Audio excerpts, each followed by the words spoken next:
Thank you so much, Carla, for that wonderful introduction. And I'm so glad you threw in that I am a Maryland resident. I now live in a small town in the middle of nowhere, Illinois. And let me tell you, I miss Maryland all the time. And I married into small town, middle of nowhere, Illinois. I would have happily stayed in Montgomery County and had my daughter go to school in Montgomery County. So there's still time. She's little. There's still time to get her back there. So good morning, everyone. I am so excited to be here with you all and really excited to be talking about these topics. I have been working with the NRTA, which is the National Retired Teachers Association, which is part of AARP, on these very topics for this year and have put together a number of different training items that will help in this area. What you can expect today is to hear the latest and greatest in terms of how people operate and how people are handling this post-pandemic, in or out of pandemic, not quite sure, environment, the working from home, the technology. I'm going to bring you some of that research and data as it refers to both yourself as leaders, as well as the people that you are trying to engage with and where people are at. And then we'll talk a little bit about the engagement ladder and how to get people onto the engagement ladder, and then where it is appropriate, move them up to higher levels of engagement. And then we'll end with succession planning.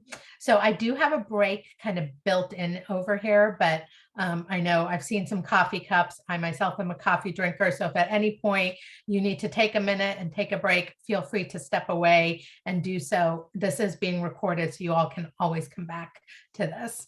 And I am very action oriented and focused. So I will give you some information and then I'll pause, because what I really want you to do with the information I'm providing you is to think about how you can actually apply it to situations that you all are actually facing. So let me go ahead and share my screen and get our presentation up with you all.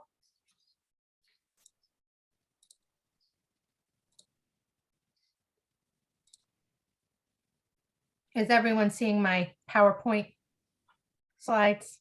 Okay, thanks for the nods. Perfect. And then if you will, go ahead and just mute yourself.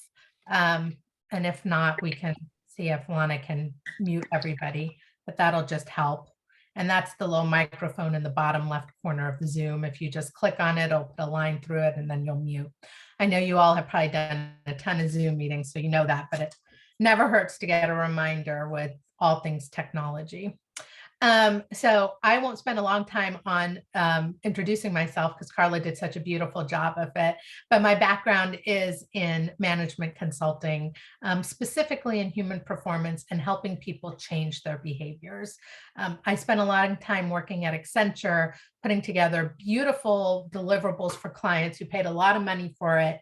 And then it went and sat on a shelf somewhere and no one ever looked at it again. And that is actually what led me to start my own company, is I thought, there's got to be a better way to help people change their behavior. And it can't be us telling people they need to change their behavior.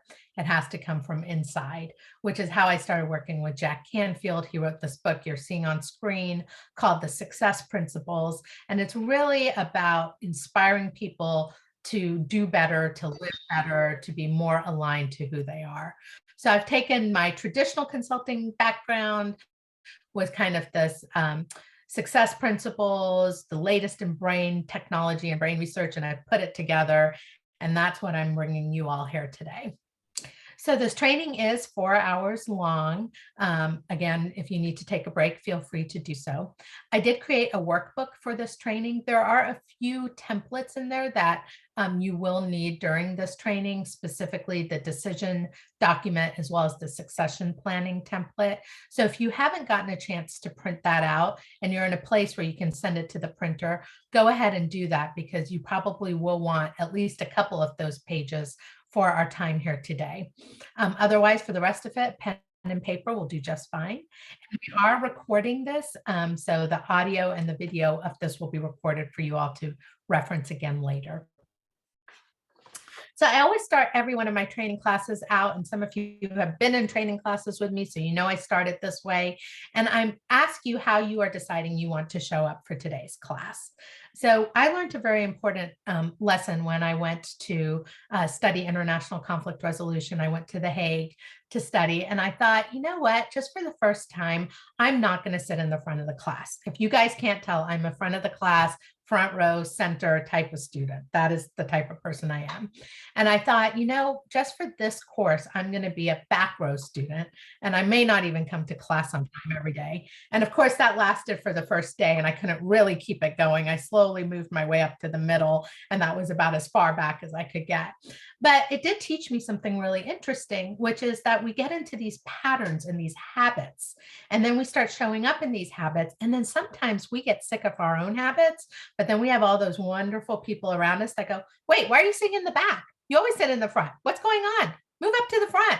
And they have all these people who kind of keep us stuck in our habits, not for any other reason other than that's just what they're used to. That's how they're used to seeing us. That's how they're used to us showing up. So I like to, part of this whole training process is to think differently. And when you think differently, it helps to kind of do something different. So if you're always the, person who always speaks up and raises your hand and is the first to comment, maybe take a beat today and just sit back for a minute and see if you don't speak up, would somebody else in the organization speak up if we sit in that uncomfortable silence for a moment? If you're like me, who can usually multitask, I can be listening to my Zoom meeting and probably be doing something else at the same time. Maybe today, just try and say, you know what, I'm just going to focus on this one thing here today and see what I can get out of it. And then also set the intention for yourself about what you're going to get out of today. If you can get 3 nuggets, 3 little pieces of information out of today's training class, I will consider this very successful. I'm going to give you a lot more than 3 nuggets, but there's 3. You can walk away with 3 things that you're going to actually do something with, take an action with. Then that's a successful training class. Because the truth is, you're going to hear something here today that you're going to go, okay, that was helpful.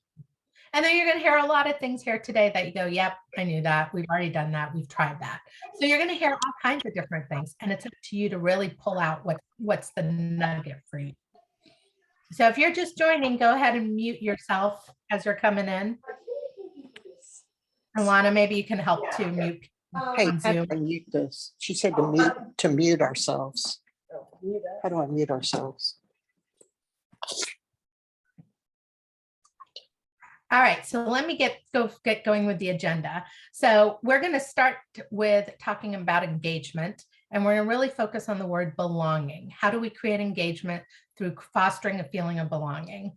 I'm going to talk to you about a tool that's called the audience analysis that I created to help you know who you're talking to when you are trying to engage with people. We're going to go through a decision-making template, and then I'm going to talk to you about the engagement ladder.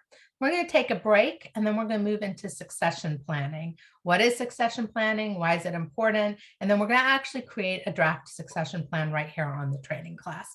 Succession planning is one of those that sounds a lot more complicated than it is. And it's actually fairly easy and fairly quick to do. But the process is to always keep coming back to it and keeping it updated. So I always like to start out with a couple of cartoons. So this is showing the stress management clinic, and it says, sorry, closed due to burnout. Next one, technically you can't call it volunteer burnout until after your first committee meeting. Now, I know people have seen this, quit before we even start here. This is another long one. I need a volunteer to help show the prospective graduate students around this week. I'll do it. Preferably someone with a positive outlook on research and academia in general. Me, pick me. Someone who can be a role model for timely completion of a thesis. Over here, I'll do it. And I got to move my thing to see the last part. Someone who's not just doing it to get a free meal. I have a positive attitude towards free food. Now, I know that there's a lot of free lunches going around over here to get our volunteers engaged. Being resilient requires change. We have to try new things, learn new skills, get out of our comfort zone. We can't be afraid to fail at first. And you see somebody giving a haircut with some Band-Aids going on. Not sure what that haircut is over there. So the objectives for today is to create engagement through belonging, determine how people move through the engagement ladder, learn about engagement belonging resources, understand what succession planning is and why it's important, understand the 3 Ds of succession planning, and create a succession plan for your organization. And you will now notice on my slides, anytime that this slide is in your workbook, you'll notice it referred to down here in the bottom. So this is on page 2 of your workbook if you have it printed out. And anytime that I'm talking about a slide and it's in your workbook, you'll see that little flag in the bottom right corner letting you know where you can find it.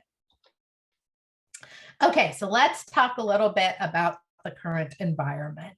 So as you know, the past few years, starting with 2020, and it's just kind of spread, was hard for people. Obviously, when we talk about this, we talk a lot about COVID and the pandemic. But if you all remember, prior to COVID becoming a big thing, there was a lot of Occupy movements. There's all these social movements going on. There was concerns about the economy even back then. It's gotten even worse now.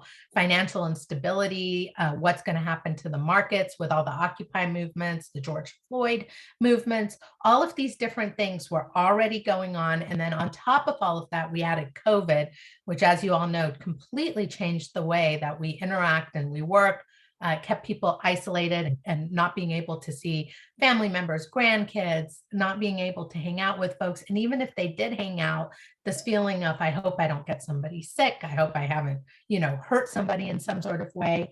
So we've had a lot of things kind of, working on us as people here for the last few years now. And it has led to this feeling of isolation. And it's also led to this feeling of we're connected, but we're connected through technology, which has been such a blessing for so many people.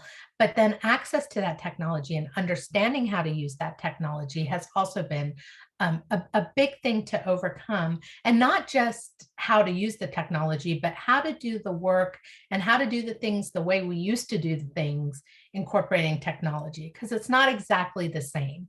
It's not exactly the same to give a training on a Zoom course as it is to give it in person. So that adapting portion of it. So not just how to use it, but how to really make it work for what we're trying to do. And one of the things that came up in these past few years as well is more of a political divide in this country. So you saw people, really kind of feeling staunchly whatever side that they were. And you saw a lot of people in the middle feeling like, I'm just watching all these staunch folks on each end, and I'm not really sure where I fit in. And it made it hard for people to speak up, to say the things they wanted to say because of this fear that they'd get kicked out, this need and desire to belong. And you're cautious about what you say. I live in the Midwest now, so we don't talk politics or religion at the dinner table. And I grew up in Montgomery County where we talk politics and religion all the time. So it's been a big shift over there, over this with cultures. But you also see even places where you do talk politics and religion all the time, this fear of being able to say what you're feeling because you don't want to get kicked out. You don't want to be ostracized. You don't want to be labeled because you have an opinion that might be slightly on the other political viewpoint than the one you're currently on. So you've seen all of this, and this has taken a toll on people. So what I want to talk to you about today is this concept of resilience. This is the burnout over here. So what do I call resilience? Resilience is the ability to thrive in good times, rise in average times, and survive during hard times. So we're not only interested in bouncing back when things get hard, but we want to use those hard experiences to actually bounce forward. So we don't want to just get back to the set point we were at, but we want to say, okay, how can I take this and actually build from it and use it to create something even better? So organizations are made up of people. For those of you who are in a region and are in the leadership of a region, your organization is just made up of a whole bunch of people. And we just went through a whole list of what people are going through. And quite honestly, a lot of that applies to you as well. and applies to you even harder because you're in a leadership role. So not only are you trying to, get all these folks together, which before all this stuff was like herding cats. Now you're wishing the cats would show up so you could herd them.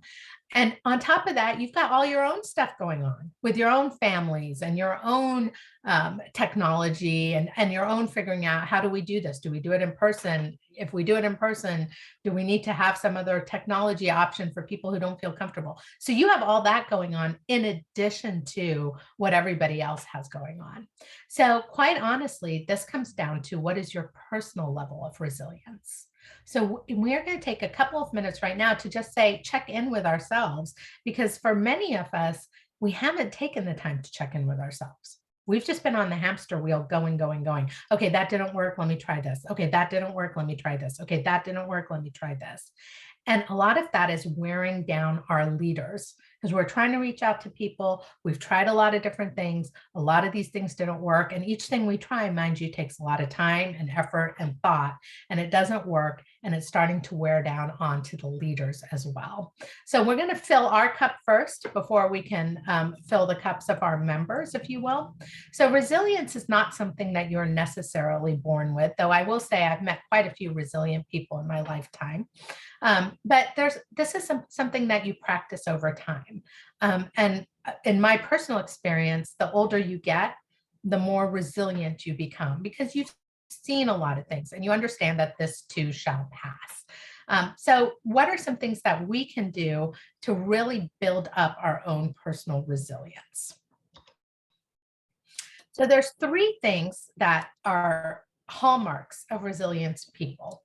The first is, resilient people do not expect things to go their way. They don't expect life to go their way. They know that something's going to go wrong, that no matter how wonderful your plan is, something might go sideways on it. They're aware of that. They focus more on the positive than the negative. They focus more on the what if this actually works and pays off versus the what if this absolutely fails. And then they consciously choose what their mindset is going to be. So I'm going to spend a little bit of time on each one of these items. So the first one is knowing that life isn't fair and things don't always go as planned. So they understand that life has ups and downs. And I love this. Instead of asking why me, they say, why not me? Something bad things happen to people every day. And of course, I don't want this bad thing to happen. Of course, I don't want to be in this challenging situation. But these are challenging situations that show up, and they show up in everybody's life. And this happens to be the challenging situation that showed up for me.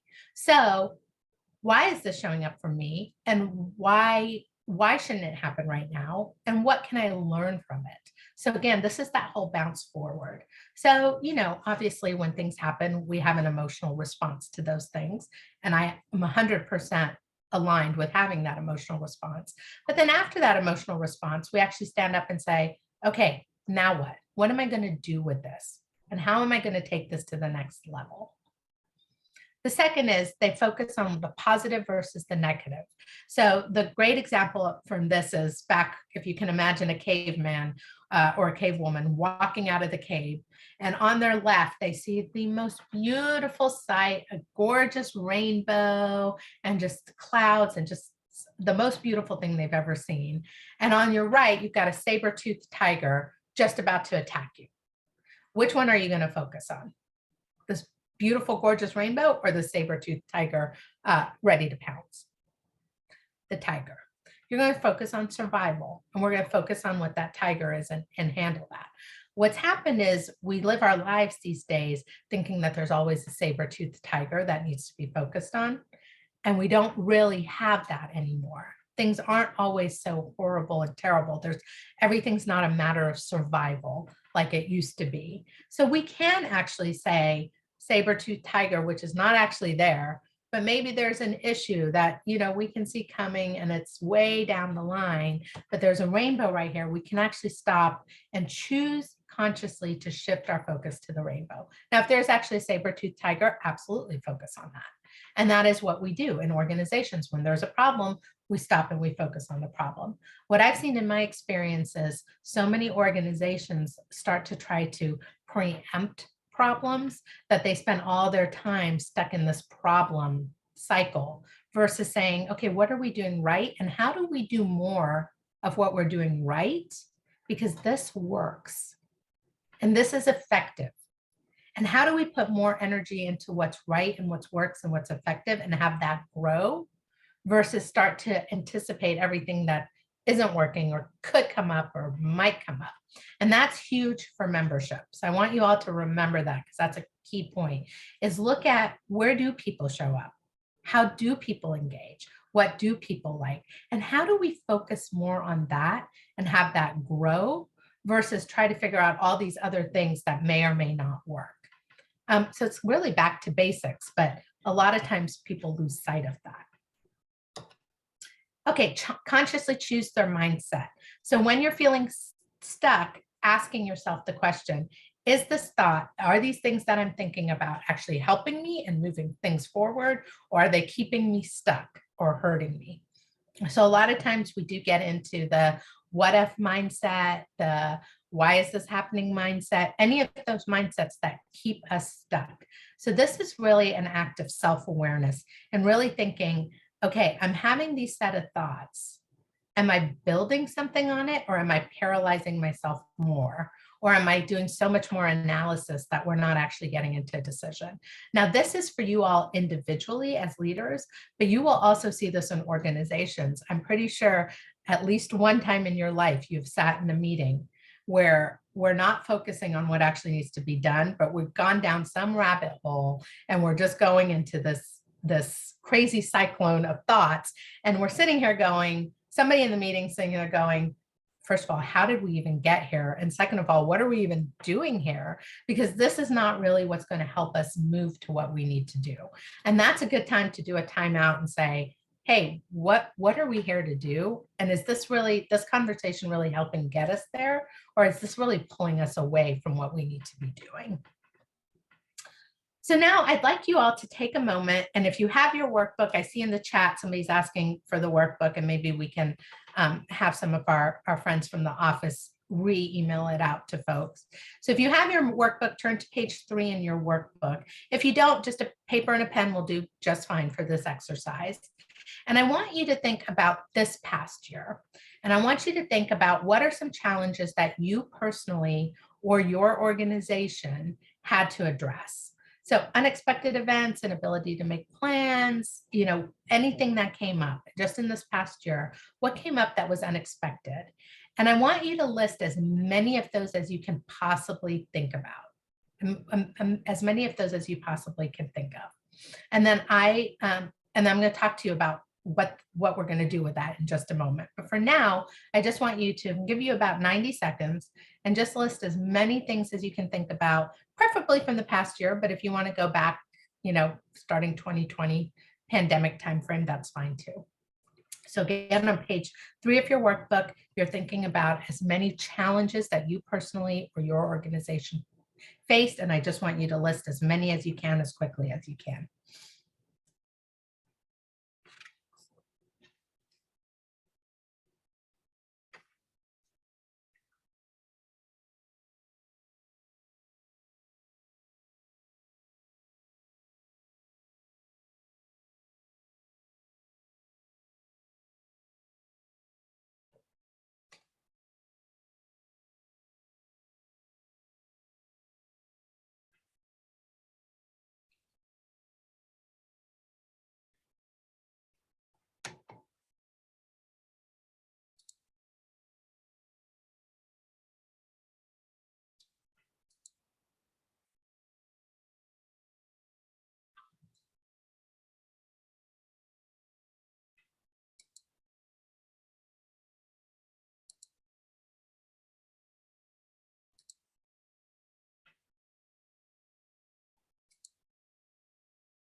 Any challenges personally, professionally?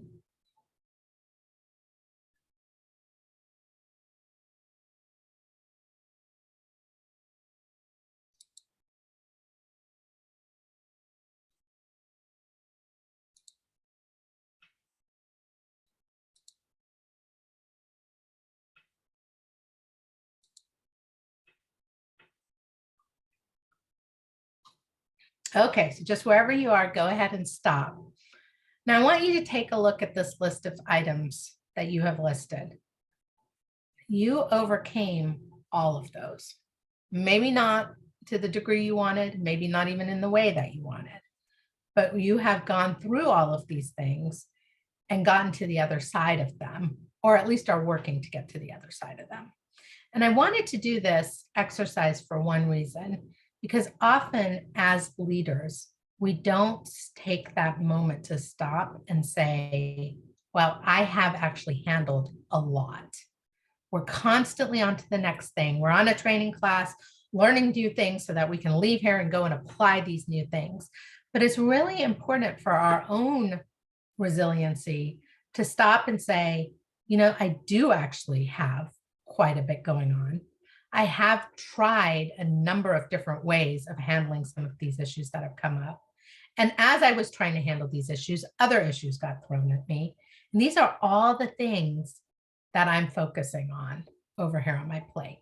And you might only have one or two things, but they might be really big one or two things.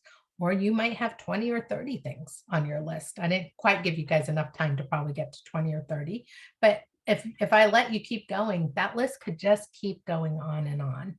So all of us, including your members, are experiencing quite a bit, but there is needing this moment and acknowledgement as a leader in an organization to understand all of the things that you personally are juggling and to have that self-compassion for yourself with all the different ideas you're trying, all the different things that you're doing to work on that. So just take a nice deep breath now and just give yourself that moment before we get on a whirlwind of learning all kinds of new things and new ideas to go on to the next thing that we're going to be doing here.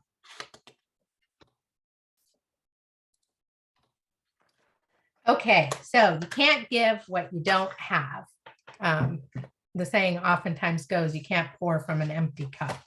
So one of the things I want to talk about today is this energy scale that Dr. David Hawkins has created. This is in your workbook on page 4. This is a fantastic place to kind of see, just do a check-in. You can use this. If you print this out, I would hang this up somewhere where you can see it. And this is a great way to do a check-in, to just say, where am I right now on this energy scale? So obviously the highest you can be on an energy scale is peace. And we're thinking when you see that 600 peace, think like Zen Buddha, nothing anyone can say or do could get to you, nothing that's going on, no world event, no political, no nothing. I mean, you're just Zen and complete peace. So for many of us, or at least for me personally, I would love to get up there and live up there. That is a far reach from where I'm at right now, personally in my life. So where we want to stay out of is those low numbers, the under 200 level. And not to say that the whole point of this is not that there's a right answer or wrong answer. It's a self-awareness tool. So when you find yourself under 200, my personal rule is I don't interact with somebody else. Because if I'm in that under 200, I need a moment for myself. And I need to figure out what I need to do within myself to get over that 200. But if I start to write an email or send a text message or do any type of work whatsoever under that 200 range, it's not going to go well. So this is just us as leaders really holding the bar to ourselves to say, hey, I'd love to be at this meeting. I'd love to do this, but I'm in this under 200 range and I need to take a minute to take care of myself before I can come and try to contribute to somebody else. Because if you are under that 200, what are you contributing? If I pull you into a meeting and you're in that red zone, are you going to be working with me and collaborating and building? Or are you going to be tearing down every idea I come up with? So this is where we as leaders have to have that self-awareness and say, you know what? I'm not in the place to try to engage with members right now because I'm just annoyed and frustrated that everything we've done hasn't worked. This is not the place we want new ideas to come from. Now, when we get over that 200 range, and again, in a day, you're going to go up and down this range 20 times. Okay. And some of you probably have this much more mastered than I do and can probably keep a more even keel throughout your day, your week, your month, your year. But for the most of us, we kind of, something happens, we dip down, we, get some clarity around it, we come back up, we're up, we're doing good, we're great. Something else happens, we dip, that's just kind of a normal human experience. But why I wanted to show you all this is to really make sure that you take a moment before you start anything you're doing and level up your energy to make sure that you are at least at 200. So I actually have a doorway that I walk through before I get to where my office is. And before I do a training class like this, and I actually just say to myself, level up. And that's just my reminder that wherever I'm at, even if I'm at a higher level, wherever I'm at, I can take it to the next level. And literally just saying that, just saying level up is enough of a reminder to my subconscious brain, because I've so trained myself to do this, that it'll go to the next level. I've also done it whenever I walk through this doorway into my office. I just know that as soon as I walk through that doorway, I say level up and I'm at another level. Before I teach a training class, I spend at least the 30 minutes prior to the training class working on my own energy. Because if I come to my class running around and crazy and trying to get this stuff done and responding to emails and say, okay, now it's time for training and I do this, you all will feel that. You will feel that. Even if I say and do all the right things, you will feel that in my energy. So I spend 30 minutes before each one of my training classes leveling up, drinking my coffee, looking at my notes, just relaxing, because I know what's more important than all the things I'm saying to you is how I show up. And so this is an important concept when you all are going out, especially when you're trying to engage with other people. Because have you ever gone to a party or been in a situation where somebody will come up to you and they'll talk to you and they'll just come up and say, hey, Almina, how are you? It's nice to see you. I haven't seen you in a long time or whatever. And then they walk away and you turn and you go, oh, God, that woman, she's always after me. And then you're like, the person next to you is like, what are you talking about? She just asked you how you're doing, said she hasn't seen you in a long time. And you're like, yeah, I know, but there's just something about her, about how she interacts with me, or it's just something about him and the way he talks and stuff. And what you're picking up on is some sort of energetic mismatch. Now, I'm not saying that the other person's bad or wrong or whatever. For something in their energy is not matching something in your energy. And when that mismatch happens, there's something about that you just say, it doesn't feel right. Even though they're smiling and nodding and saying all the right things, I can just feel that they're not really following with me. They're not really connecting with me. So as a leader, when we are going out, we're not just trying to connect with one person, we're trying to connect with a room full of people or multiple people, or even when you send an email, you want that email to land with a group of people. You're not trying to just speak to one person. And so in order to do that, you really, as you're typing that email, it can't be, oh God, this is another idea that's not going to work, because that energy travels with the email. You really want to come in with, hey, this is the one that people are going to be super excited about. This is what's really going to work. So we want to always be at that 200 or higher part of the range before we're doing stuff. And if you're not, because you're human and sometimes we're not, that's absolutely okay. That's not the moment to write the email. That's not the moment to try to come up with your new idea. Be in that lower level, work through that lower level, come out of it. And then when you're at that higher level, get ready to work. The second thing I want to say about this is a great thing to do as a check-in with your team before you start working. And it's just as simple as saying, hey, what's going on for you right now? let everybody just have 2 or 3 minutes to talk about what's on their mind.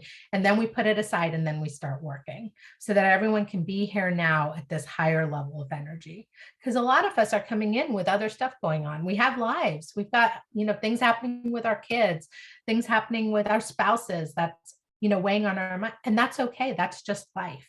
But when we want to start working on something as important as engaging with not just one person, but engaging with a group of people, we want to make sure all of that is addressed and put to the side enough that I can be fully present here to engage.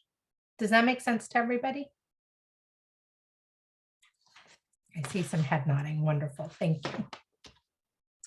Okay. So we're going to talk about this new concept over here. So there is Ariana Huffington from the Huffington Post actually has teamed up with Accenture, which is my former employer, to really talk about this whole concept of resilience and leadership, and really coming up with high impact, high performance solutions to today's problems. And as somebody who worked at Accenture, I have been kept in the loop with some of their new technology around human performance, high performance, and was able to attend some of these training classes, which were amazing. So one of the big things that's being talked about now, the currency, if you will, is to really create this feeling of belonging. So the idea that we are part of something that's bigger than ourselves. Now, this is the exact opposite of how a lot of organizations are treating issues with engagement and membership. A lot of organizations are going through this whole concept of, here's what we can do for you. Here's the discounts, here's the fun activities, the exciting, shiny things. And that has worked great in the past. That's usually been enough in the past to get people interested. They like the door prizes. They like all of those fun things. But what we're seeing now is a shift to things that are deeper and more meaningful and really create that feeling of belonging.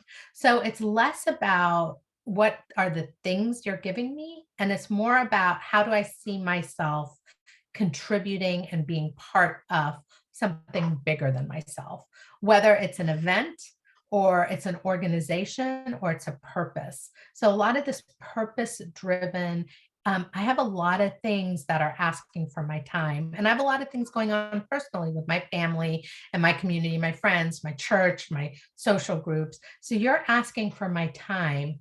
And what am I exchanging my time for? And not what am I going to get from it, but what am I contributing with my time? Do you really need me? These are a lot of the questions that people are looking for when you think about membership. Now, as you all are probably seeing, this is a little different than the conversations that people are used to having. The conversations people are used to having is, hey, what do we need to give them? What new idea can we come up with that'll get them to join? But this is a little bit deeper than that. And it's really why we need you, what you contribute, and how you help our organization. So let's look into how you create a feeling of belonging. So again, we're using resilience to bounce forward and navigate the challenges that are coming up by deepening connections and deepening the sense of belonging. So there's 4 ways to create engagement through belonging. And again, this is in your workbook over here. So the 4 ways to create engagement through belongings is access to meaningful information at the right time, feeling connected, feeling respected and valued, and decision-making influence. And I'm going to go through each of those in a little more detail. Okay, the first one is huge, access to meaningful information at the right time. Here's the big, big problem with information right now. There's way too much of it. There's information on websites. There's information on emails. You're getting text messages coming in. There's information overload is going on. So it's meaningful information at the right time. So if you are one of those people who communicates once a month because we say we're going to communicate once a month, balance that. If you have something meaningful and wonderful to say once a month, absolutely do it. But if you're communicating to check the box because we say we're going to, really check in and say, how is someone going to use this information? Am I really giving them something of value? And if not, skip a month. People will appreciate it. I know I'm saying a lot of stuff that is unconventional. It used to be, hey, you've got to engage and you got to engage them all the time and you got to, blah, blah. And yeah, you don't want to fall off the world over here where you communicate once and then disappear for 8 months. I get that. We want to have some consistency. We want to be able to do something, but we want it to be meaningful so that when they do get something from us, they say, I have to open this because there's going to be something useful for them in this. Now, you all are also associated with, whether you want to be or not, AARP, NRTA, all of the benefit providers who are also communicating, and they look like they're communicating for you. So people are already getting a lot of communications that aren't even yours, but that they have associated with you in some way, shape, or form. So that's even a bigger challenge to overcome about how do we really give people meaningful information at the right time. So when we want to do meaningful information, you want to treat people as insiders. There was this amazing survey done, and the number one, they asked a bunch of employers, what are the things that employees value? And then they asked the employees, what are the things they value? So they came up with these two lists. So employers, obviously, they said what their employees value the most is their salary. That was their number one thing. The employees, what they said that they valued the most was to have information, access to information. So again, feeling like you're in on what's going on. You know what's happening. How many times have you all in your personal life been in a situation where something was discussed or decision was made and you didn't know about it? And how did that feel? To be out of the loop. That is the number one motivator of employees for companies. We can use that in any organization too. People want to feel like they're insiders. They know what's going on. They've got the scoop, if you will, on what's happening. So when you're communicating, think about that. Think about how we can tell them, hey, here's what we're working on. Here's a little teaser. We wanted you to be first to know. First to know emails oftentimes get opened. There's just something exciting about being the first to know. If you notice all the marketing, we're going to let you in on the sale before the sale goes open to the public. Well, they're letting in thousands of people on the sale before the sale goes open to the public. We all know that. We're not stupid. But still, there's something about that message of I'm special. They're reaching out to me first. They want me to have a first crack at something. So that treating people as insiders, obviously having multiple communications channels. I can talk a lot about the communication stuff. So I'm going to limit this because one, this could be a training class in and of itself. And two, I'm pretty sure you all have heard this and talked about this over and over again. But a lot of seniors you are seeing now are really coming onto Facebook. They may not know how to do all the different things on Facebook, but it is becoming a vehicle for getting a lot of information. And then you've got kind of the newer generation of retirees who are already familiar with all of these different communication channels. So, Facebook specifically, not necessarily Twitter and Instagram, again, people are using that, but somehow Facebook has got that grasp over there. So, it's sending out your newsletter electronically and then also having a Facebook page and posting it the exact same newsletter on your Facebook page so that they're getting that same information, but through multiple communication channels. And then organize communications by relevance. One of the things I've worked with my clients on is to have a subject line in your subject line in your communication, say, for your information, action needed, action required, something so people understand what type of communication this is, and that we're not just communicating so that we can check the box and say that we're communicating. And that's a big one. That's a culture change. Because again, most of the organizations I work with, they say, but this is our plan. We said we do it, but do you have anything meaningful to say? Because if you don't waste your ability to do that. I've also created a template for our communications plan that I'm happy to share with you all after the training. Like I said, spent a lot of time thinking about this. It calendars and shows you some different ways to organize your communication. So if you're interested in that, I'll send it to Wanda to send out after this, because this is something I'm seeing as I'm working with some of the other states too. This is a big issue coming up. Okay, so the second one is to really build that sense of belonging through helping people feel connected. So how do you help people feel connected? One is you actually spend time to build connections. When you have a new member come in, find out some information about that new member. Now, if you have a membership committee, they can help do this, and then introduce them to a buddy. Introduce them to somebody else, because it's really hard, again, in the leadership position, to be this person for everybody, to be the matchmaker, to be the friend, to convey the information, to put the newsletter, then to get it out on Facebook. Oh my gosh, how are we going to do that? We don't even have enough people to, and it just starts to become too much. So what you really want to do as quickly as possible is build relationships between people, so that you're not the one who they have not the only one they have the relationship with. So that mentor buddy system, introduce members to other members, create subgroups within your group. Hey, here's all the ones who, teachers who taught in elementary school. Here's a little subgroup for you all. And I'm just making this up. You all have to figure out what makes most sense for you. Maybe it's, teachers from a certain school all get together because you've got all these. So you've got these like little affinity groups that they egg each other on to come to your events. So you want them saying, oh, is Laura going? Is Joe going? Oh, okay, well then I'm definitely going, without it being me from kind of above saying, hey, come to our event. Hey, come to this thing. You want them to word of mouth with each other and say, oh, it's going to be fun. You go too. Those are the types of relationships you want to be building over there. It helps people feel connected, and it takes a little bit of that work off of you to do it. Okay, making sure people feel respected and valued.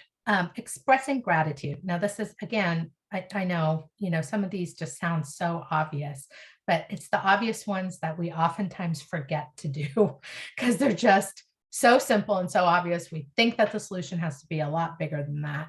But really, we really want to go out of our way to find a way to express gratitude. One of the things that I've learned to do and have taught other clients to do is actually come up with a list of 5 people you're going to acknowledge this week. So every week, by the end of the week, and it might be Friday at 5 p.m. that you're doing it because the week got busy, but you want to send 5 emails, 5 text messages, 5 something, 5 handwritten cards, whatever floats your boat on how you want to do it. You want to send it out to 5 people, thanking them for something. Thanking them for showing up to the meeting.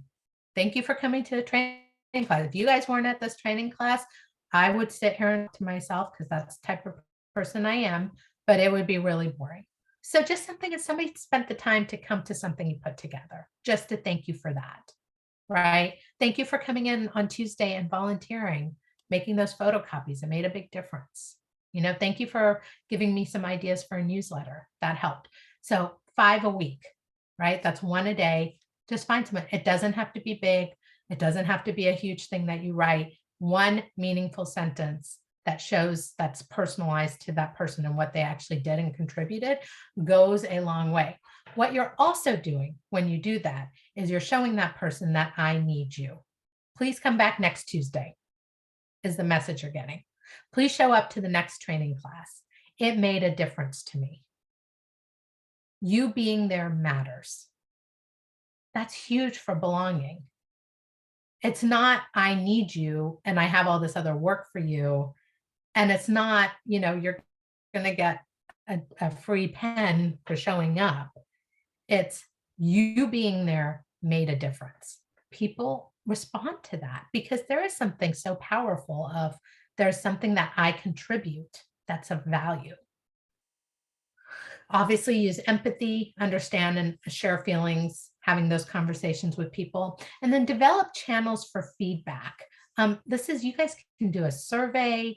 I know surveys are done to death and people are sick of it, but you can also just do a listening session. Or again, you can do something where one of the things that I've done with a group that I worked with in the past for feedback is I did a lunch and learn, except the lunch and learn was I just sat there and said, hey, we've done a lot of stuff over this past month. What'd you like? What'd you not like?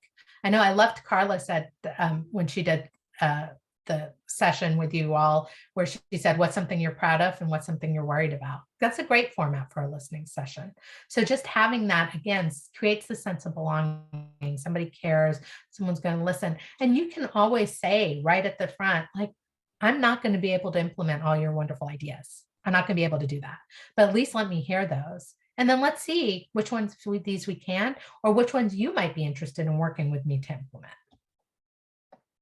Okay, and then the final one is influence in the decision-making process, which ties right with those listening sessions. Because now that you've heard people, and I know you all have probably been in this situation too, where someone asks for your feedback and you spend the time to write it out and really give them your feedback. And then you go to the next meeting and not one thing has changed. And you're like, what? And then they say, give us your feedback. And you think, I just did, and nothing came out of it.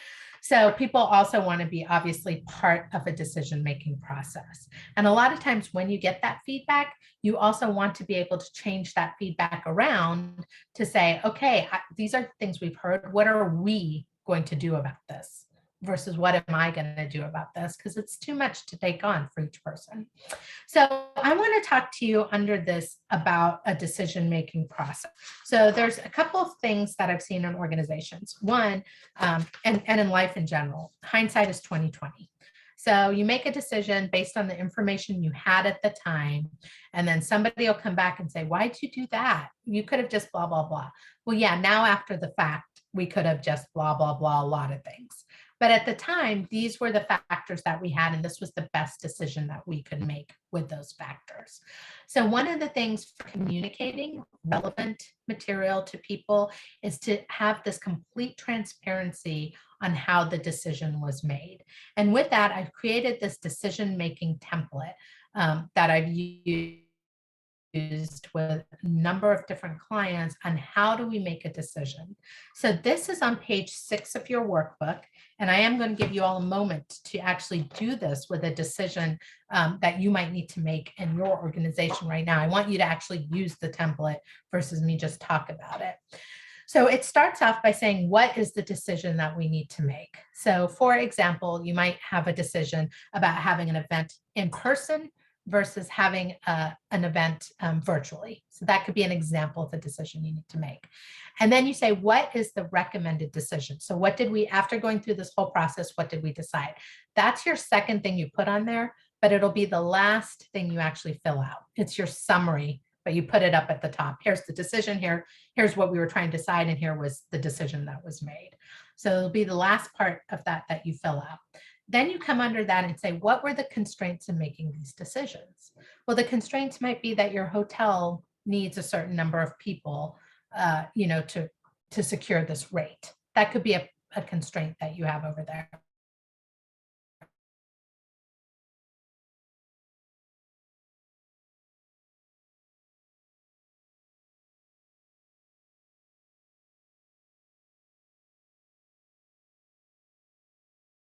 Or your constraint might be that you have to do a bidder in order to make this decision. This is different from the next.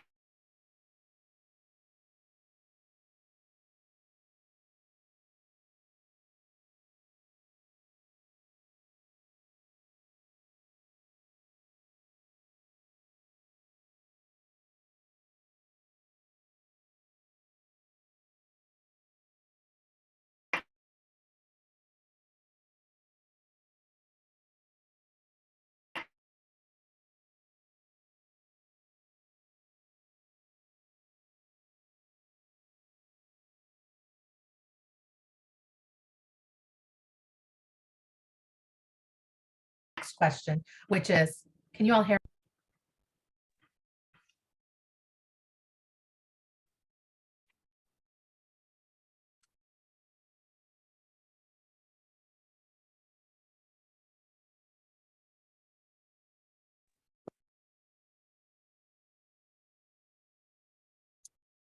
It looks like we may have lost Amina. She will be back, I'm sure.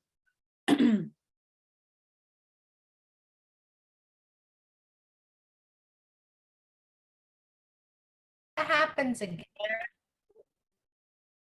Oh, good. If that happens again, let's just go ahead and turn our videos off, because I know sometimes with that many videos that can happen. All right, so we were in the middle of the decision template, and I will go back over that. So we'll start that little part over again. So the first part is, what is the decision we need to make?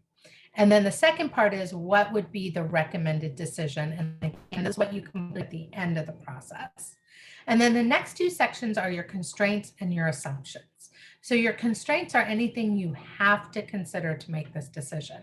You are constrained by them. There's not a way around them. So for example, I was saying one of these could be that we have to do it on a certain day or a certain week of the month, or something like that, a date constraint. Another constraint might be that we can't, the example I was using is to do an event live versus You can do it cruise from online. Alaska to Japan. Oh, we got somebody who needs to mute back there, your cruise planning. And then Lana, maybe you can just mute everybody if we're having people come in as they come in.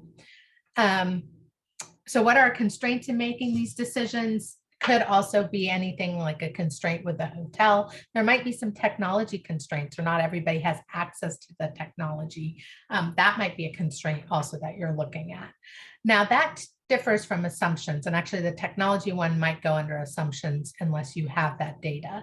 So assumptions would be something that we are thinking might be an issue or might be important. So it could be an assumption is that everybody could get online. That's an assumption we're making. We're not 100% sure if that's true. An assumption that we're making is that people would prefer to do an in-person or would prefer to do a virtual. That's also something that could be an assumption. It's something that we are coming up with by ourselves, thinking about what might cause an issue or influence this decision. Okay, and then you go through and come up with, your proposed solutions. I'm putting on here to come up with 3 proposed solutions. You might not have 3 proposed solutions, but if in the case that you can, it's out brainstorming and trying to come up with as many proposed solutions as makes sense for this particular decision. So I've said 3. Again, you can have more than 3 depending on how complex this decision is, or it might just be down to 2 that you're trying to decide between this or this that you want to come up with. And so once you have all of that documented and you've got your what, we could do this or we could do that. And then in each one of those, you've got pros and cons. So we could do it in person, but here's the pros and here's the cons. Or we could do it online and here's the pros and here's the cons. Or we could do a hybrid. We could do an in-person, but we could also offer a technology component. And here are the pros and here are the cons of that. And based on that, then you make your decision based on the assumptions, the constraints, and the information you have available at that time. And then that's when you have your recommended decision and you move that up to the top of the sheet and say, here is the recommended decision. Now, what happens with this is that when something happens later, the event has already happened or the event is happening and someone says, why didn't we do this? Or why didn't we do that? Or what about this? Or what about that? We can go back and say, well, here are exactly all the information we had at the time. And based on the information we had at the time, here's the decision we made on why. It goes for transparency too. It really helps as a leader to say, hey, obviously, if I knew all this stuff that has transpired, I would have made a decision. But at the time, this was the information I had. So this was the best decision I could make. So any questions about this decision process? And feel free to put it in chat too, or unmute yourself.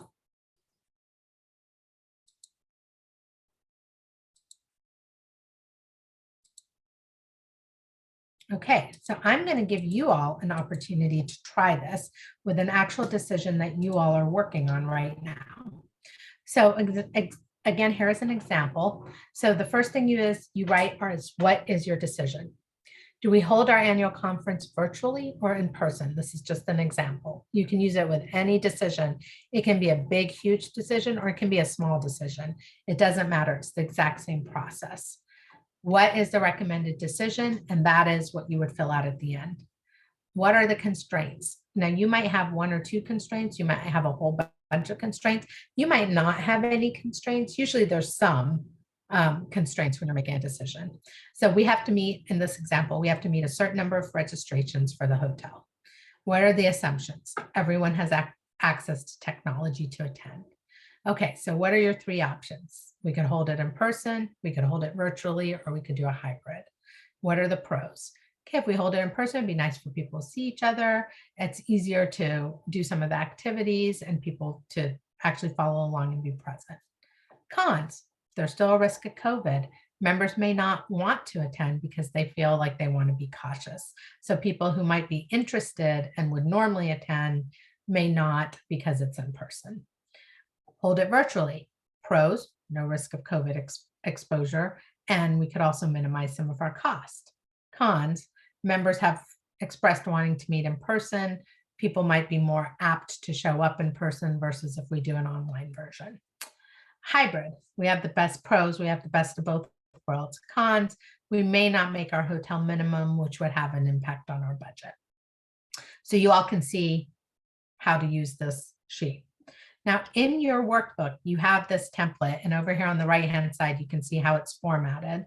So you've got your decision, you want a brief 1 to 2 sentences about what the decision is, your recommendation, again, what you recommend, and then, 1 sentence rationale for what that is over here on your worksheet. Under that, you see you have constraints and assumptions side by side in their own columns. And then you've got a space for each one of your solutions. So proposed solution 1, proposed solution 2, and proposed solution 3. So what I want you all to do now is in your workbook, pull up your decision template. And if you don't have this, if you can just let us know in chat, and then we can resend it back. I think I have a feeling it was resent out again just recently. But if you have the more extended version of the workbook, it's pages 7 and 8. And this is meant to, when you print this out, it's meant to be one sheet of paper, front and back over here, so that you could have, I have a whole file on just decisions per client. So we can go back and see what were the decisions that we made. And now that I'm thinking about that, it would probably be good to add a date onto this too, to know what day and time you made this decision. So taking a moment now to think about an actual decision that you're trying to make, preferably within, your area, if you're a member of the board, or if you're a local president or vice president, an actual decision you all are working on, that would be ideal so that you can really get to see how this template works, to come up with that and fill this out. So before we take a few minutes to do that, are there any questions about the process or the template?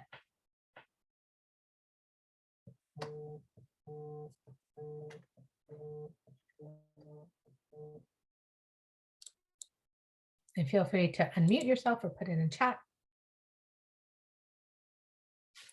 Okay, I am going to go ahead and give you all 5 minutes and then check in with you in 5 minutes and see if you need more time, because this does normally take a little bit longer than that. So we'll leave, about 10 minutes for this exercise, but I'll check in with you after 5. So go ahead and begin. Again, you're coming up with a decision, constraints, assumptions, 1 to 3 possible solutions, I guess 2 to 3. If you only have 1, you have your decision made for you. So 2 to 3 possible outcomes, pros and cons, and then you don't have to come up with a recommendation right now. I'm guessing a lot of these decisions would involve other people as well. So the recommendation part you can either complete or leave blank for now. All right, go ahead and begin. And I'm here if you all have questions.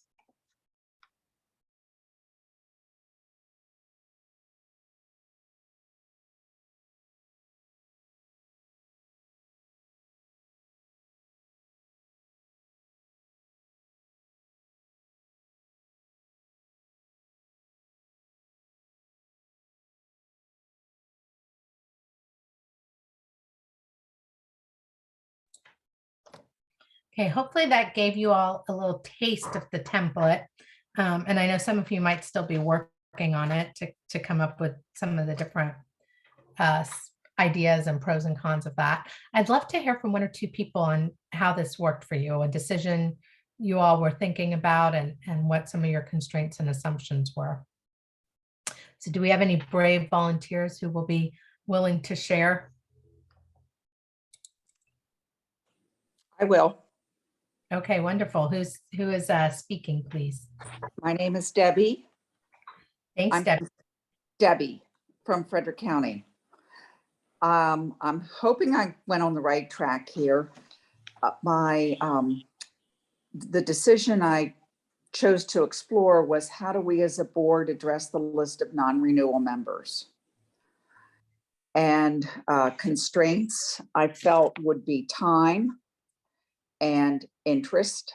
You know, I really want to see everybody renew. Maybe other people are saying, hey, it doesn't matter that much, don't make a big deal out of it. Assumptions would be that everyone would be passionate about retaining all of our members Mhm. and that everyone would have time to take that on. Mhm. The top three, what is that? The top three Solutions. solutions, yes, thank you, might be to do what we've done in the past, which is divide the names equally among board members to make calls. Mhm.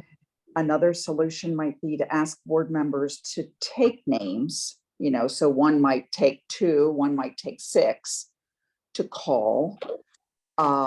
Another suggestion might be that membership chairs do all the calling and contacting. Another idea might be that we just say, nobody has time to do this. Let's just not contact any of the non-renewal members. And the fifth suggestion would be to possibly open it up to, in some way, because it's kind of confidential, but in some way open it to general membership and ask for volunteers to call or reach out, which are, those are a couple we've never even considered. So going through this process, just one person, it helped me to think of a couple of other ideas. Wonderful, wonderful. And then did you get a chance to, because you came up with a lot of ideas, do you get a chance to do any of the pros and cons? for Uh, each one? I didn't, I was still working. Yeah, exactly. And it is, I mean, 5 minutes is really Yeah. not enough time, but that's fantastic. And that, Debbie, the pros and cons will hopefully help then make one idea kind of stick out a little bit Yeah. better than the Okay. others once you have that done. Thank you so much for sharing. I You're appreciate it. welcome. It's fantastic. Fantastic. Do we have another person who'd like to share? I can share. Okay. Karen Heath from Washington County. Okay. And did you say Karen? Karen, yes.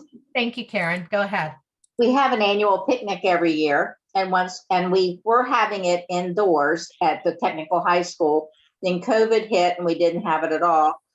Last year, we decided to do it outdoors. We thought maybe people might feel a little safer if they were out. So it's been outdoors last year and this year, and the weather was good. But we've had some complaints.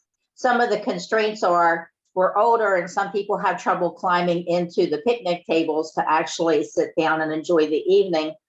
The pavilion that we use has limited seating, so there's not a lot of room for growth. We've not turned anybody away, but it gets kind of crowded. Weather can be a constraint, and allergies, and the cost to our budget for renting a pavilion. Now, some of the assumptions are that some people would prefer to be outdoors. Others would prefer to be indoors and air conditioning with chairs that are easier to sit down at a table. We would like to be able to accommodate more people. And I don't know if this is still true, but when we had it indoors in the past, we didn't have to pay a rental fee. When we had it at a school, we just filled out a building use form. And money is an issue in our county, so we're always looking at ways to kind of save. So that's a decision we need to make for next year. Okay, wonderful. And did you come up with any proposed solutions? Well, of course not. I just barely got all that down. Well, and that's fantastic because the assumptions and the constraints they're a part that sometimes people like to just kind of go through quickly, but those are a big part of this about, what are we really constrained by? And one of your big constraints there clearly is your budget, right? 'Cause money's Right. So there's only so much we could spend. Otherwise, you could rent out some amazing place, but we don't have the budget to do that. So that's fantastic that you spent the time to get those assumptions and those constraints, and now coming up with some of the proposed solutions, which just by doing the assumptions and constraints, you already have some. Holding it at a school like we've done in the past, which hopefully has a zero cost element in terms of the rental. Holding it in the pavilion, finding another place, finding a new place to go as you're going and doing that. So great. Thank you so much for sharing. I appreciate it. Well, you're welcome.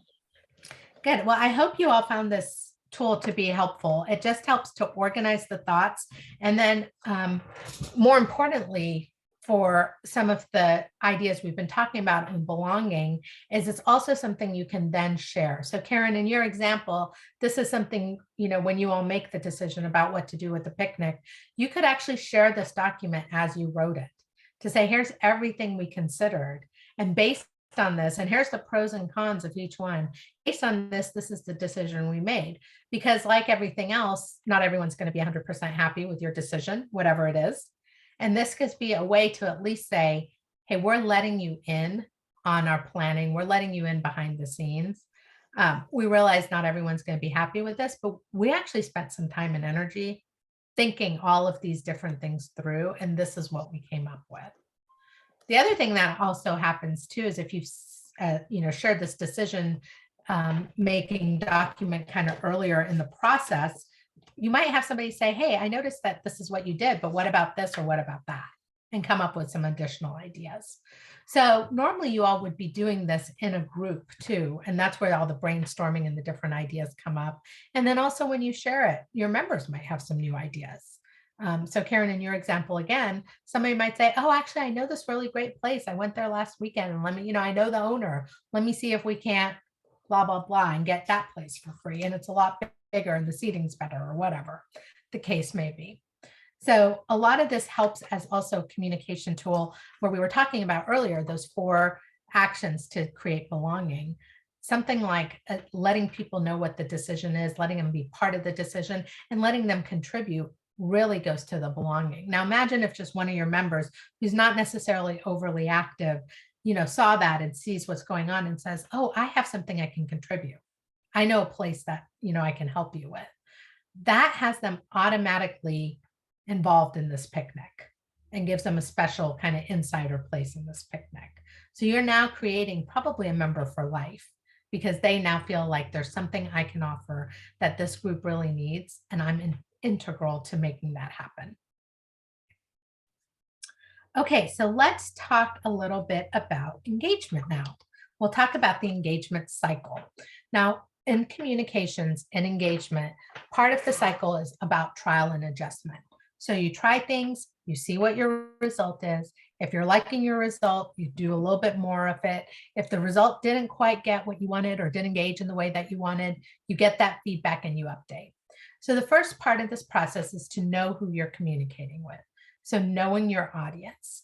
Now, your audience in the state of Maryland, I'm guessing from one part of the state to the other, is a little bit different. They have different desires, different wants, different levels of commitments, different levels of time on their hands. So you don't want something that's so broad that it's not individual for the group that you're communicating with. Now, also, when you're the Maryland State Office, you have to have something that's broad enough that you can communicate with a number of different audiences. What I will say with audience, and we're about to do this exercise in just a moment, an audience analysis, it never hurts to do a few of these. So you might have your generic audience member. So for example, if I'm at the state level, I will have my state level Maryland retired school personnel, kind of what is that audience generally. But then I might want to target in to say, hey, there's some of my members who are more interested in our legislation piece. And I might do an audience analysis just for that piece, or for each of you that are representing your districts or your regions in the state, you might do your own audience analysis. And in fact, I recommend you do just for your area, because that you're representing when you represent at the state level, you know that you come with different ideas and different thoughts about what needs to be done. And you have a certain audience that you're working on. And even within that, you can continue to segment. Again, you have to see what makes the most amount of sense for the area you're in. If you do have, sometimes within one region, you have two very different types of audience members, you'd want to do an audience analysis for each of those two types of members. So you want to know, hey, with these members, these are the types of things we're going to communicate, and here's what we're going to be focusing on. And with these members, we're going to be communicating and focusing on different types of things. So that's your know your audience. Go ahead and mute again. Just check your mute, make sure you're muted because we're hearing some background noise. Okay, the second thing you want to do is you want to figure out where they are on the engagement ladder. So we're going to talk about the engagement ladder, the different levels of the engagement ladder. Lynette, can you go ahead and just mute all except for me? Just in case. Thank you. Okay, so determine where people are on the engagement ladder, and we'll talk a little bit about the engagement ladder and how to move people from one level of engagement to the other. And then we actually do the communication. We actually communicate, we engage people, we have the event, we do the picnics, we do whatever that is that we're trying to do. And then we get the feedback. And based on the feedback, we update and we try again with the communication and engagement. And then we do a feedback and we do that. That part of the cycle repeats itself. And you all see that right here in the part of the cycle that repeats itself. So this graphic is on page 9. Now, as a reminder, before we communicate or engage at any level whatsoever, we're always checking in with ourselves first, checking in and say where we're at and what our personal energy level is at, where we are with wanting to get this done, and then where we are also in your belief about how successful this will be. Because if you go in thinking this is probably not going to work, chances are it's probably not going to work. So we want to go in and say, you know what, I'm ready. I'm willing to try this. I'm on that above 200 on that scale. I'm in that positive mind frame before we start this, because again, your energy travels, your attitude travels. And that's what people look at so much more than the words you're saying. And we already know this, the nonverbal feedback, your body language, all of that leaves an impression long before and much stronger than the actual words that are coming out of your mouth or how you're engaging. So it's really important to get that piece correct. So the other thing I want to say about engagement is you are always engaging. When you don't communicate, that is a form of non-engagement engaging. That gives a perception to your audience member about who you are and how you all engage. So you're constantly engaging. We want to bring some thoughtfulness and some mindfulness on how we engage and some strategy to make sure that our engaging is actually getting the outcomes that we really want. So I want to use this as an example. How many of you have signed up for an email list where you get emails on a regular basis from some list or the other and you never open them? How many of you can relate to that? They just keep coming, and it's something you're interested in and something you want to engage with. But the truth is you just either don't have time, or there's just other things that go on, or they send you an email every week. So if I don't open this one, I'll get the next one, etc. But you don't unsubscribe from the list. How many of you can relate to that? Show of hands for those of you on video over here. Okay, we got a number of folks raising their hand on that. So one of the engagement strategies that became really popular a few years ago and is still used, I'm seeing less of it now, is people used to send an email and say, hey, we've noticed that you haven't opened our email in X amount of time. We've had unopened emails, which if you're using an email program like Constant Contact or MailChimp or any of those, they'll tell you what your open rate percentage is. So they send this email and say, we noticed that you haven't opened our email in the past 6 months. And if you don't open this next email, or if you don't open our next email that we send you, we're going to unsubscribe you from our list. And they would just, if you didn't open the next email, they'd unsubscribe you. And this became really popular. That's what I like to call forced engagement. We are going to force you to engage with us. If you don't engage with us, we're going to take you off of our list. And this was, like I said, very popular. I'm seeing less of it now, thankfully, because you don't really want to do that to your members. There's a lot of members who are interested, like I'm on a lot of email lists where I'm not going to open it, but my email will show me just the top few lines of what you're talking about. And maybe I'm not interested now, but maybe I'll want to come back to that some other time. Granted, I probably won't remember to come back to it. But a lot of times you have this idea of, I'm interested in this organization. I'm interested in what they're going to do. And as soon as those top few lines have something that I'm really ready to interact with, I'm going to click on that email. So I am not a fan of this forced engagement. If you don't engage, we're going to unsubscribe you. However, there is a lot of pros to that. There are a lot of people who use that, and it does force people to either start opening their email or they know that they're going to get subscribed. The pros to that people say is, at least we know now that who's on our email list actually wants to be getting our email and actually wants to be engaging with us. So, you'll have to see for yourself which one of those you're most comfortable with. I think the fad has kind of died out, but there are still some people who are a little diehard and say, I don't need 1,000 people. I'm okay with just 100 people who really want to hear my message. I'm perfectly fine with that. So that's an example of some forced engagement that works for some people. So now let's start to look at an audience analysis. This again is in your workbook, and I'm going to again give you some time right now to do this exercise on your own. So it's on page 10 of your workbook, and this is understanding your audience. There's just some really basic questions about your audience. This also is something that everything I'm teaching you all today, you can get up to the PhD level in. You can get very complicated. I'm sure you all have seen, the jury selection consultants who can sit down and really, who is your ideal juror? You can do the exact same thing in marketing with your audience. Who's my ideal audience? Who do I really want to be part of my organization? And you can get down to, a very, very detailed level about them. That's not really what we're trying to do over here. We're trying to do a little broader than that, but still have some specificity to our audience. We want to make it not so general that anybody could fit into it. We want to make it a little bit more specific so that it is somebody who is in your area that you want to reach out to. So who are your audience? Now, what's obvious, we can say they're retired educators, or retired school personnel. That's kind of a really obvious thing. But really, I want you to spend some time thinking about this. When you think of the people who actually are engaging and showing up to your meetings, are they mostly retired teachers? Are they certain grades of retired teachers? Are they from one school? Who are the people who are actually showing up?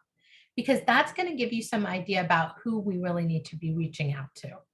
Are there certain schools that we're missing? Are there certain grades that we're missing? Are we missing all the bus drivers, for example? Who is it that's coming? And then who is it that we're really kind of missing out on? So who is our audience?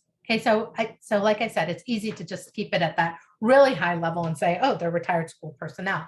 Yeah, they're retired school personnel. But if I do this in every state across the US, they're all going to write retired school personnel. I want you to go a couple layers deeper than that.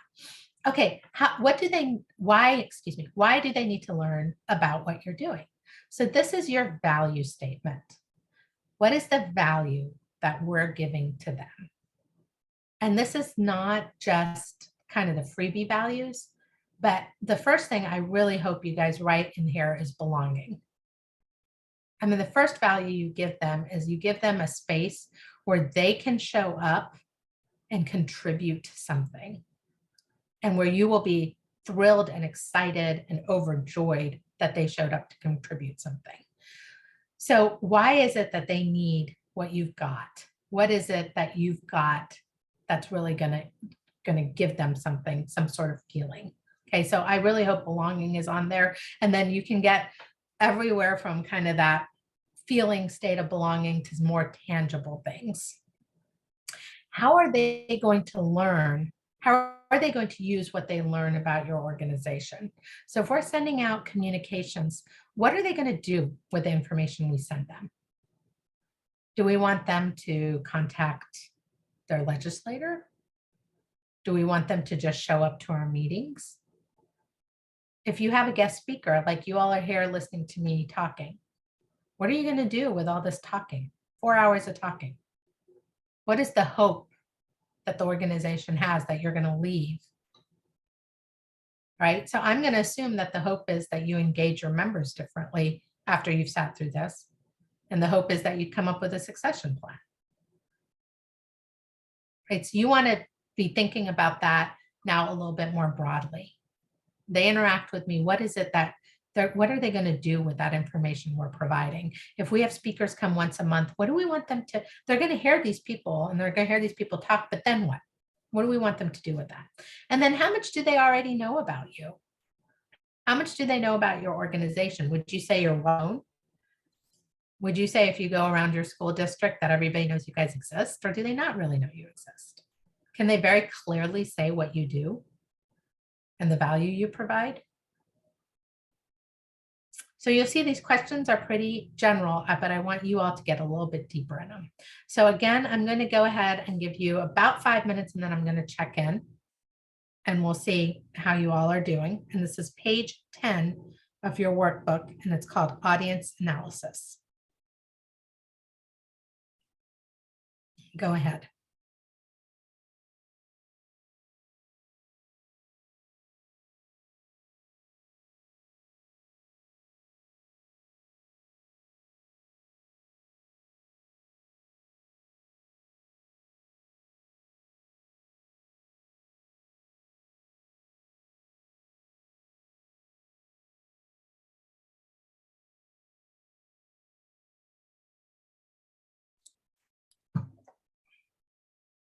Okay, so let's hear from one or two folks about understanding your audience. And you can share your whole thing if you'd like, or just, maybe an aha you had or something that stood out for you as you did this exercise.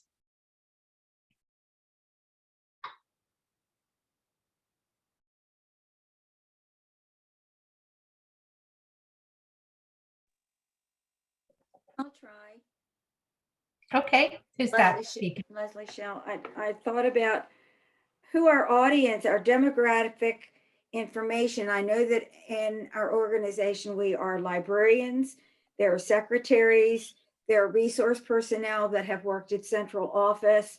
I know we have had techs who have worked out in the field and went to, schools to help with technology support. Their commonality is that they've all worked within the Anne Arundel County public school system. Mhm. What do they need to know about our organization? I think that they need to know we offer a variety of opportunities for them to engage. We have little libraries. We engage with pet organizations. We do things so that I think they need to know that we have a lot of interests where they could get involved. How are we going to use the information we've learned is sharing those results in our newsletter. And what we do as a county organization is we do supply our retirees with a newsletter for a year, even before they join. Okay, so that they do get a taste of what our organization is and the ability to keep in touch with us for us to keep in touch with them for a year. How much do they already know about our organization? I think that it comes through us providing them with a lot of information once we get their retirement information from the Board of Education. But we don't have any way to engage them prior to that situation. So we're reliant upon getting them information because they want to know about us. Okay, so Leslie, that's fantastic. Thank you so much for sharing. So a few things on that. The third question is how are they going to use that information? So for example, you guys do the little libraries and the pet stuff. That sounds cool. I'm not sure exactly what that is, but sounds like you guys have some cool stuff going on in your area. So what are they going to do with all of that information? Or with those programs? I was hoping that if they know about all these programs, they would be able to see that we're not just a social group. The reason I say that, Amina, is people have said, well, I'm not going to be able to attend the luncheons. We Right. have these 5 luncheons. And so they see us as a social group that gets together and has these luncheons and communicates with each other there. And it's sort of like, they don't feel like they're using your word, belong, because they can't attend. Right. Right. So I guess what I'm hoping to do is that they'll see that there are other ways to engage in our organization that doesn't necessarily mean they need to show up at a luncheon to participate. Am I making any sense? No, you're making perfect sense. And really, what I would say for you, based on what you're saying over here for that third question on there, is that there are opportunities for them to give back. Lots of a variety of, so what do we want them to do with this? I'm telling you, we have these little libraries. I'm telling you, we have this pet program. I'm telling you, we've got these luncheons. I'm telling you all these different things we have. And what are you going to do with all this information? Well, you could be involved. You can give back. And hey, if you don't like giving back with, you don't want to do anything with libraries, great. You can do something with pets.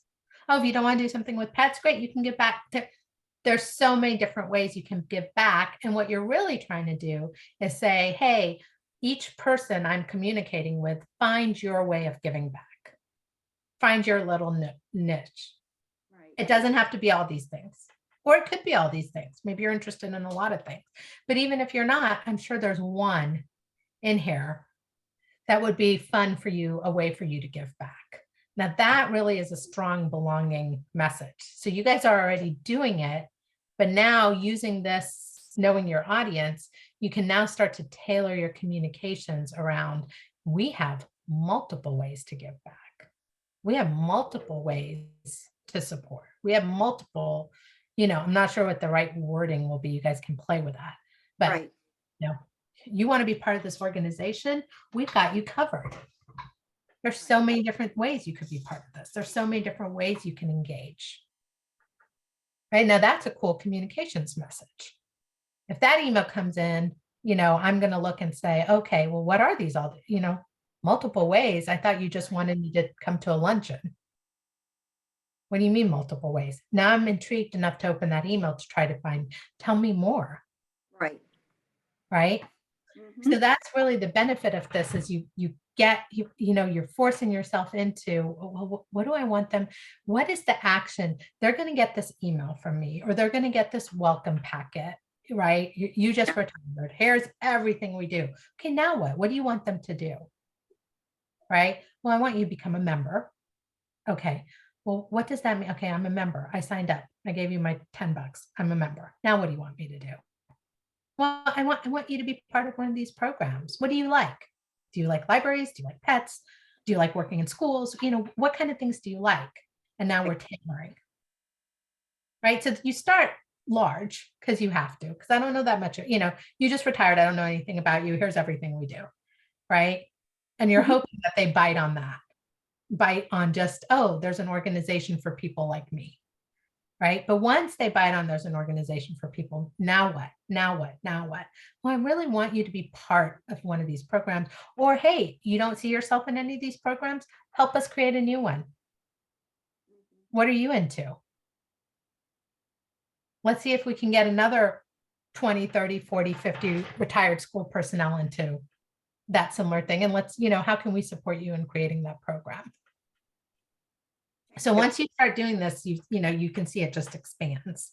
Right. Right. Okay. Yes. And then the last question, how much do they already know about your organization? So I want you to spend a little bit of time on that. When they retire, do they know you guys exist? And if yes, what do they know? What is the perception out on you? So, and again, I'm working with a couple of different states, and it seems to have a theme state to state, but obviously some states vary, but in a lot of cases, people don't even know this organization exists, right? It's like they don't think about it, then all of a sudden they've retired, and maybe, just maybe, somebody tells them word of mouth, or they get an email, but a lot of times they didn't know about it until they hit that retirement age in a lot of places. Okay. And then once they learn about it, a lot of times it's really about saving the pension. And they think it's a lot more of that saving the pension type of stuff. So there again, that last question is again an opportunity. And maybe it's you ask around a little bit and say, what do people know? And again, most of these things you guys would be doing in a group, right? You wouldn't just be doing by yourself, so that somebody else could say, oh, well, I know some of the feedback we get is normally blah, blah, blah, blah, blah. But hopefully this is starting to give you an idea of how this can be really useful when you're starting to figure out how to engage. Thank you. Thanks, Leslie. I appreciate that. All right. Do we have one more person who might want to share?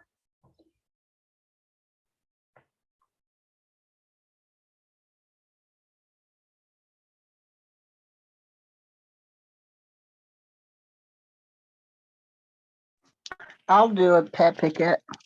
All right. Thank you. Is it Patricia? Close enough. Yes, Well, you just got to say it so I can say it I correctly. think that first try. Got it right first time. Okay, now let me find my.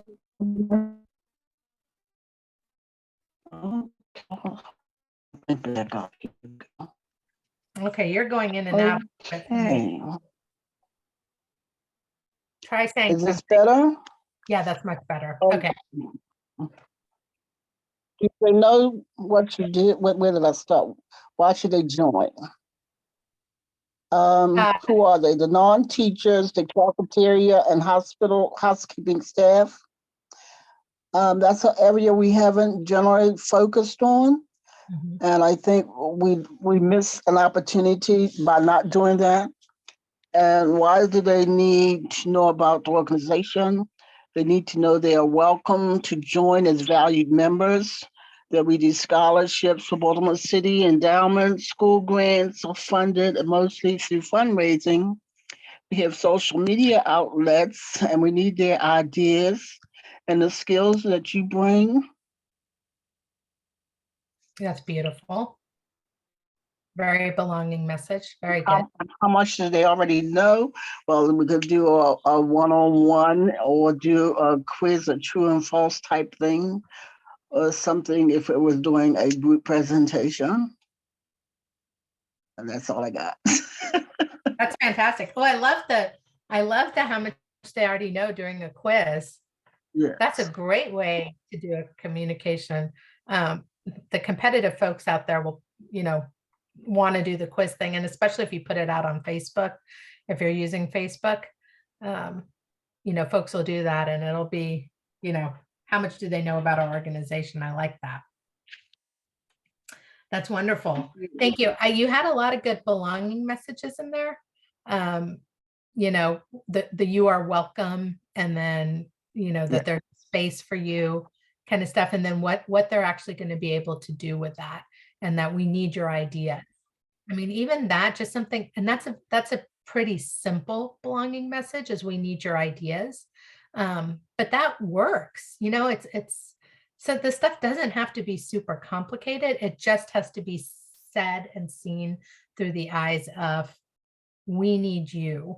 And not this like desperate, we need you, that makes people want to run away, but the whole like, come show us what you've got, show us what you can contribute. And I'm positive that there's going to be a need for that in this organization. And that's a need that only you can fulfill. It's a very strong message. So good job. All right. Thank you. Yeah. All right. So let me talk to you guys about, I have 2 other slides in here that I just want to cover rather quickly, and I'll tell you why. So this next slide, this Know Your Audience Members, is actually from a training class that National Retired Teachers Association, the NRTA, provides. So this is not my slide, but I wanted to share it with you. This is a slide that they worked on with AARP for the types of people you get in your audience. And if you want more information about this, you can either contact me and I will put you in touch with the right people, or probably what would be best is to go through your state organization, because they have an entire training just about how to engage with your audience members that I believe is available to you. I don't know exactly how all of that works, but I know your state Wanda can would either know or know how to get you that information over here. But I did like this slide, and this slide as well as the next slide. I wanted to put these out there because I wanted to, one, show that this is a topic that is being discussed and is coming up a lot everywhere across the country. So, one of the examples that came up, I think it was Debbie who was talking about the membership. I mean, I have conversations about that on every single one of these calls that I do. It's an issue across the country. And then who are your audience members? And the fact that the demographics are changing, and the fact that, people used to love the luncheons, and somebody was telling me from another state that they used to go into the church basement and they'd have coffee in the church basement, and that there's still a group of retired educators that want to do the coffee in the church basement, but that the newer members are not interested in doing that. So now you've got this kind of divide between your members of the people who liked things the way they were and they enjoyed things the way they were, and they don't want to get rid of that. And then you've got these new members who look at that and say, oh, well, this isn't the organization for me. That's not really what's appealing to me. So I wanted to bring this up because I wanted you all to know that this is something that, as an organization across, and a lot of organizations, when I talk to, your standard business clients, they have some major topics around communication. A lot of the organizations, or the companies, that I work with now, have things like unlimited PTO, unlimited paid time off, which, when you're from a certain generation, even me, I've been in the workforce 25 years.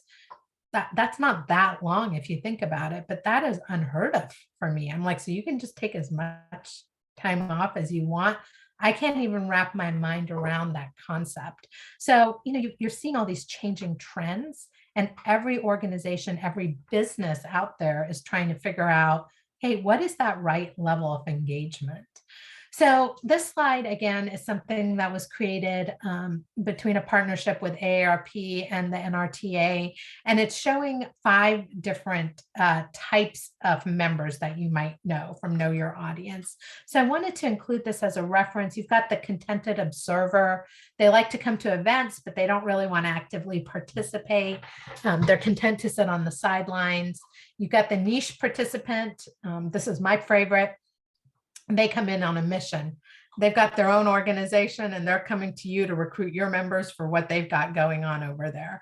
So they want to come to the events that they'll enjoy what the program offers, but they're only passionate about one area of interest. And they're not really interested in being involved in anything but that one area. Then you've got the eager enthusiast who comes to multiple events on multiple different topics, and they're just happy to be there. They, volunteer and they dive in. They've got questions. They're there to socialize. They're there to contribute. They really have that sense of belonging and feel like they're part of this. Then you've got the passionate advocate, and this is the person who is your cheerleader. They're the ones telling everybody else about what you all are doing, and they really believe in the work, and they're constantly recruiting members, not because they're trying to recruit members. They're just so excited about the organization and what it's doing that they're a natural recruiter just by themselves. And then you've got the community leader who's really passionate about specific community issues. They're deep rooted in the community, has lots of connections, may not, have a strong affiliation with your particular group. But if your group is doing something that, the little library is a great example. If that's an issue that they feel strongly about and your group's doing that, they're really happy to partner and work together. And oftentimes also are looking to be part of leadership roles. So these are kind of broad strokes. Again, AARP was the one who came up with this and seeing their own membership. NRTA took it and made some tweaks for what they're seeing, but this is what you're seeing broad strokes across the country. And there is an entire training course around this. If you're finding this useful and want to get more information about that, again, you can reach out to Wanda or myself. And then this is from an NRT engagement and leadership manual that they have.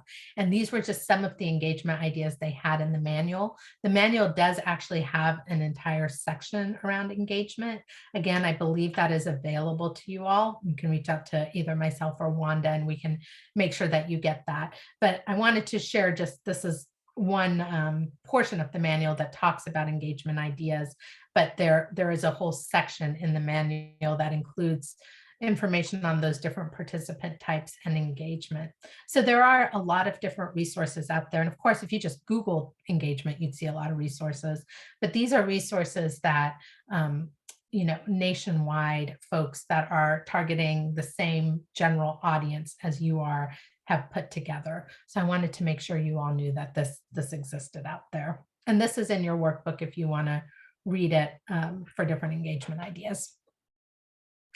Okay, so we have done the first part of the engagement cycle, which is know your audience. And now we're going to go and talk a little bit about the engagement ladder and where they are on the engagement ladder. So I had a really interesting conversation with somebody. We're talking about different states and what their engagement is. And some states, are not having an issue of reoccurring memberships or even getting new members, and other states are. So we had this whole conversation and I said, what is our actual membership goal? And our actual membership goal is 100%. What we really want, what we want as an organization to see as our goal is for every retired school personnel to be a member of our organization. Now, realistically, we're never going to get to 100%. So this isn't one of those feel-good goals that you get to put a check next to at the end of the year, but this is one of those goals that you're probably never going to reach and you're always going to be aspiring. It's a goal to constantly be coming up with new ideas on how we're going to be getting there. So when you're coming up with looking at your particular goals, you might not come up with 100%, and that's fine. You might say, as we were just talking, with different groups, I think it was Patricia who was saying, the bus driver and the housekeeping, those are two areas where we aren't targeting nearly as much as we could be. So maybe your membership goal is to increase your percentage of members in a specific area. But what I want to put out with this slide is that we're never quite there, which means that membership's always going to be a topic area, which also means we don't want to burn out around membership, which is happening. There's this whole burnout about, okay, why aren't people joining? And but we're always going to be wanting to innovate and come up with creative ideas. We're always going to be wanting to think of what it really is going to serve our members and our communities, what are really going to be serving retired school personnel. So that's why I put this slide in there, is to know that we're not going to get there. And the point isn't to get there. The point is to constantly be asking this question so that we're growing and learning and innovating. So that's what our membership goal is. We want to have everybody feel confident, comfortable, and welcome in our organizations. So you can have the greatest product in the world, but if you can't communicate the value of that product to the right people, building a business, or I'll say in this case, an organization, will always be a struggle. So when we went back to audience analysis, you've got that key question number 3, which really is, what is the value? So you want my time and you want my money and you want me to sign a document to sign up, but what is the value I'm going to get? And again, going back to the first part of this training, people are really looking for the belonging, the contribution part of it. Okay, so we're not just looking at what you can give them. And absolutely, if there's discounts and there's luncheons and there's fun stuff, absolutely we want to be talking about that, because there is value in all of that as well. But we want to go deeper into our value proposition and really get into more of that belonging and contribution part, since we're seeing that really is such a strong sense of feeling right now out there. The difference in rave is that raving fans, unlike satisfied customers or satisfied participants, become part of your sales force. They tell friends, they tell family and coworkers about your services and products. And of course, good things will happen. So same thing in your organization. You want raving fans. You want other people, not you. You don't want to be the one trying to figure out how to get members to join. You want the folks that are already members to be grabbing every new person who's coming out and saying, you've got to be part of this. You won't believe what we're up to this month. Hey, you really want to join this. And you want to create those raving fans to be the one who's going out there and doing this marketing, quote unquote, marketing for you, so that you can focus on a monthly or quarterly newsletter to just say, here's what's going on. And you're not the one that's constantly out there saying, come join our organization, come, no, really, you're going to love it. You already have all these people saying, hey, I'm a member of this, and there's just no way you can't be a member of it. So customers, people buy at an emotional level, but they justify at a rational level. What does this mean, and why is this important when you're thinking about communication and engagement? So people, when they are looking to spend their time or their resources of any kind with you, they need to have that deep connection. They need the story. So the emotional level oftentimes is the story. It's the why this is important. When you have a story and someone connects with your story, they have that emotional connection that they want to be part of this. But just as important as that, you can have the best emotional connection and feel really into it. But if you can't justify rationally, i.e. facts, on why I need to be part of this, that you don't actually complete the entire transaction. So you could have somebody, you could be, talking about the organization and how great it is. And you've got somebody nodding along and going, yeah, that sounds great. But if they can't then justify rationally what the impact is to them, why this is important to them, the membership or the engagement will stop. So you need both the story, the feel good, the emotion, the connection, and you need to follow it up with the facts as to what we've done, the impact we've had, what we're accomplishing. You need to have both of them over there. So now let's take a look at the engagement ladder. So the engagement ladder has 5 different parts in there. Suspect, prospect, member, advocate, and raving fan. So suspect is just somebody who is in your target audience. It's retired school personnel. Every single retired school personnel in the state of Maryland, even if they no longer live in the state of Maryland, if they did at some point in time teach in the state of Maryland or retire from the state of Maryland, they are part of your target market. They're the types of people, or they are the person that you want to join your organization. Prospect, as in comparison to that, is somebody that you've already communicated with. You already have their contact information. They've shown some amount of interest in what you're doing. So if you are getting a list of names of retired personnel, that whole list of names is your suspect. But then when you actually start engaging with some of them, if they're actually engaging back or opening your newsletter, any of that, they now become a prospect because you have their contact information. You've got some amount of engagement with them. Obviously, from there, we want to move them to a member. We want them to sign up, pay the regular dues, attend events, volunteer their times. We want them to be a member. From member, then we go to that advocate role. Now, this is the role where they're actually doing the recruiting for you. They're bought in, maybe they volunteer their time. They're aware of what the activities are, what the organization does, what the benefits are, and they're actually telling their friends and they're spreading the word. They're spreading the words to teachers who aren't even retired yet. Hey, in 2 years, when you're retired, you can come to some of these cool things that we're doing. So they're really the advocate, and they are oftentimes in leadership roles in your organization.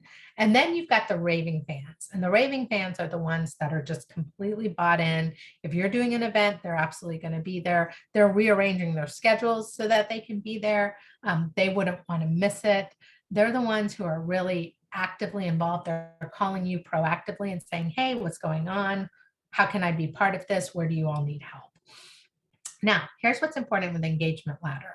We do want to move people up the engagement ladder, but we don't need everybody to be a raving fan. We don't even need everyone to be an advocate, right? So we do want to get people at least to the stage of member. that's our kind of minimum place we want people to drop off. We know that that suspect prospect is, every year, you know, you're going to have more people retiring.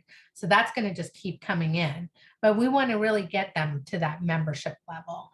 And then what you really need to think about for your organization is, once we have these folks at the membership level, how many people do we want, or what percentage of people do we want at the advocate level and the raving fans level?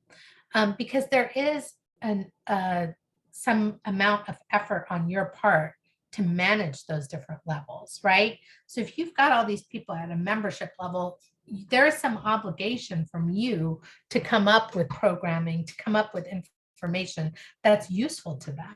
And then you've got people at an advocate level. Again, there's, you know, some amount of effort from the organization to maintain that, to give them the resources to come up with the new ideas, to give them budgets to come up with new things that they want to do.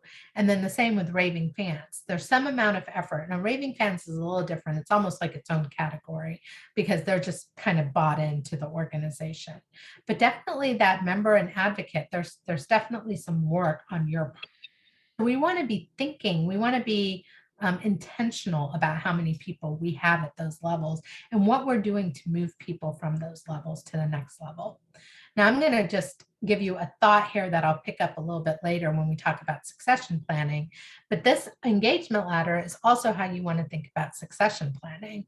So when you have members, you want to think about which members you want to bring into advocate and or to raving fans, and then into your leadership, right? So you want to be looking constantly at your actual membership. And you want to say, who are the up and comers in this membership? And who are the people I want to invest the time and energy to move up to the next level? Because when I start thinking about succession planning, those are the people that I'm going to start to think about. It's not every single one of my members. It's some percentage of it, probably a small percentage of it, that I really want to spend the time and energy to develop to get up to those next levels. So let me pause here. Any questions about the engagement ladder or the different steps on the engagement ladder? And this is on page 13 of your workbook.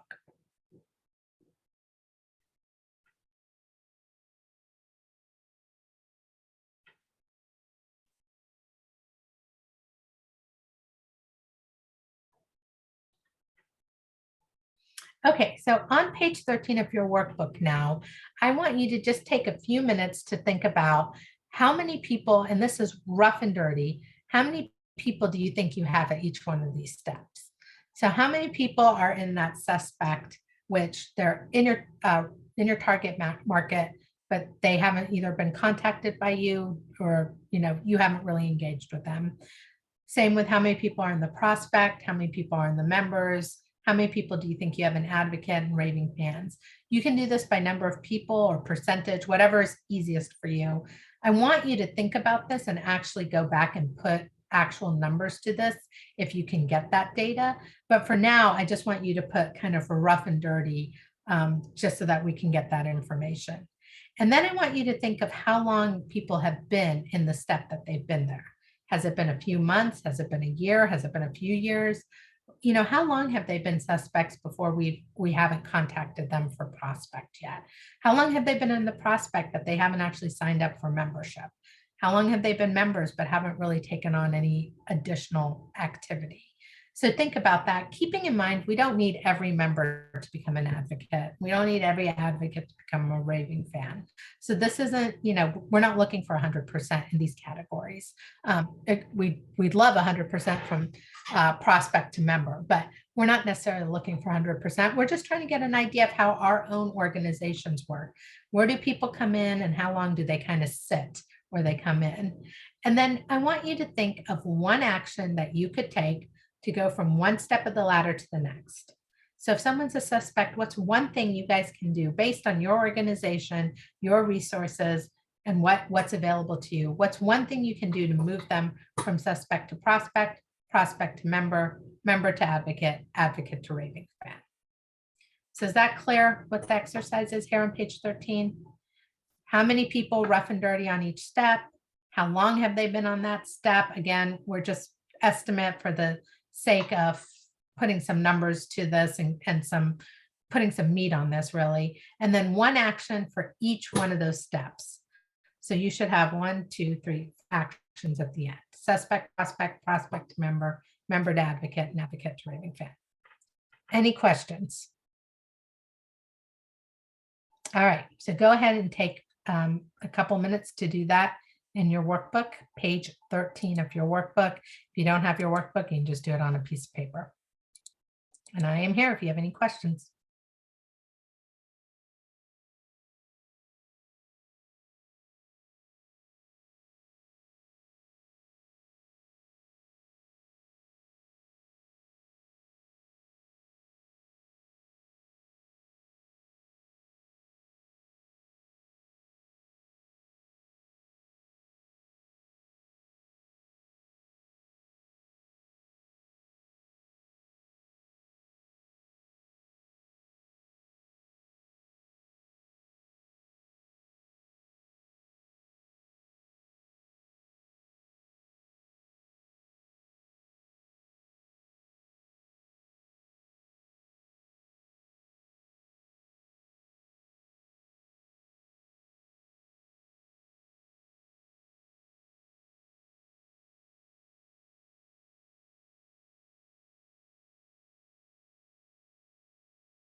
Okay, let's hear some of your ideas on how to move people from one area to the next.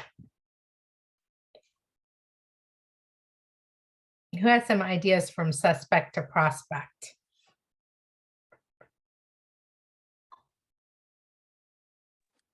Now, again, suspects, everybody in your target market, and prospect is to actually communicate. And some of you have already shared some of these, but let's see if there's any other ideas out there.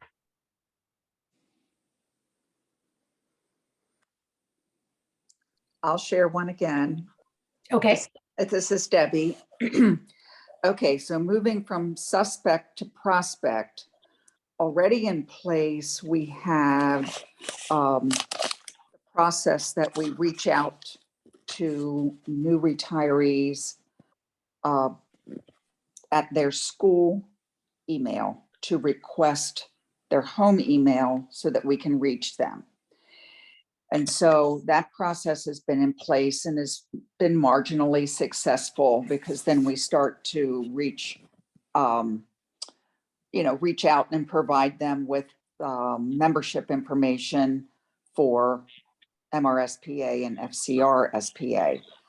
But because this year we kept all of that in a very clear spreadsheet, by the time we reached June, we knew who had joined and taken them off and who had not, and we're still lingering in the suspect area. okay, And instead of just reaching out the two membership chairs, we shared that database with 4 board members who were recently retired themselves, who knew a lot more people different than we felt like we knew, mhm, and asked them to make contacts. And it resulted in 13 new members during the month of August. fantastic. So we think we'll continue to do that and probably do it more than once a year. And that's just good old fashioned elbow grease there. That was Yeah. tracking, coming back, looking at your list, seeing who joined, finding another way to Taking them communicate. off. Right. Yeah, just a Mhm. constant. Okay, but it was so far fairly successful.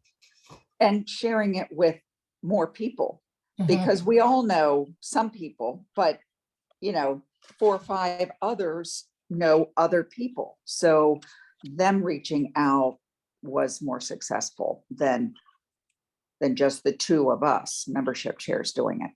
Right, great. Thanks, Debbie. Mhm. Okay, hear from some others. Prospect to member or member to advocate.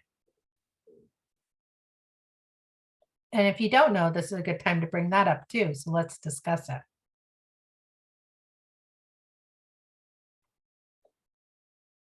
What's one thing you can do to help somebody up the next level?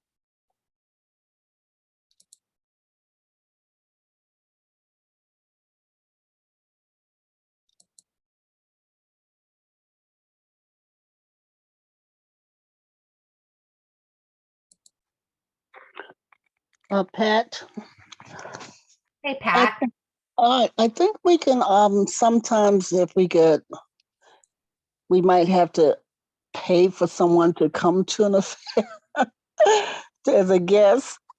And then we could move them from maybe suspect to prospect.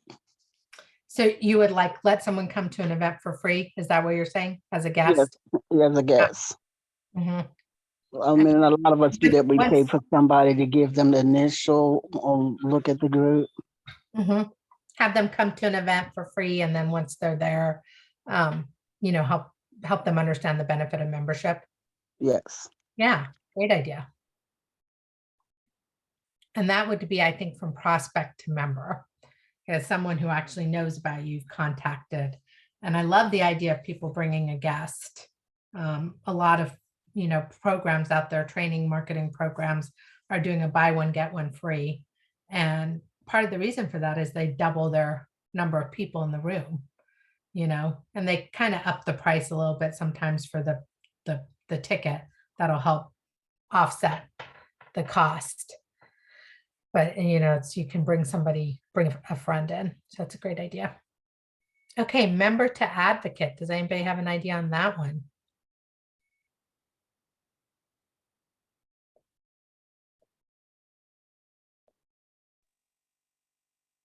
Amina, Leslie, Yes, I Leslie. know go that, ahead.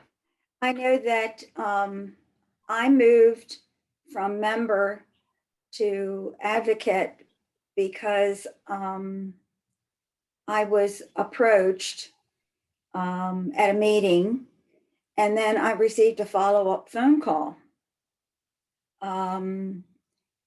to become the membership chair. And then, of course, the membership chair then worked with me to help transition.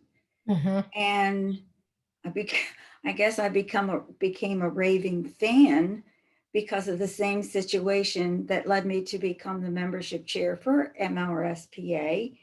And that I had a sense of what the committee was like, but I also received a personal phone call that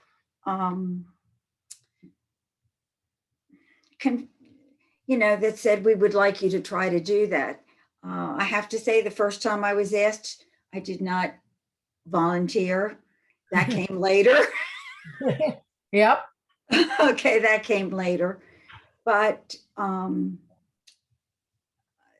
I think the personal connection is what kept me moving from one level to the next.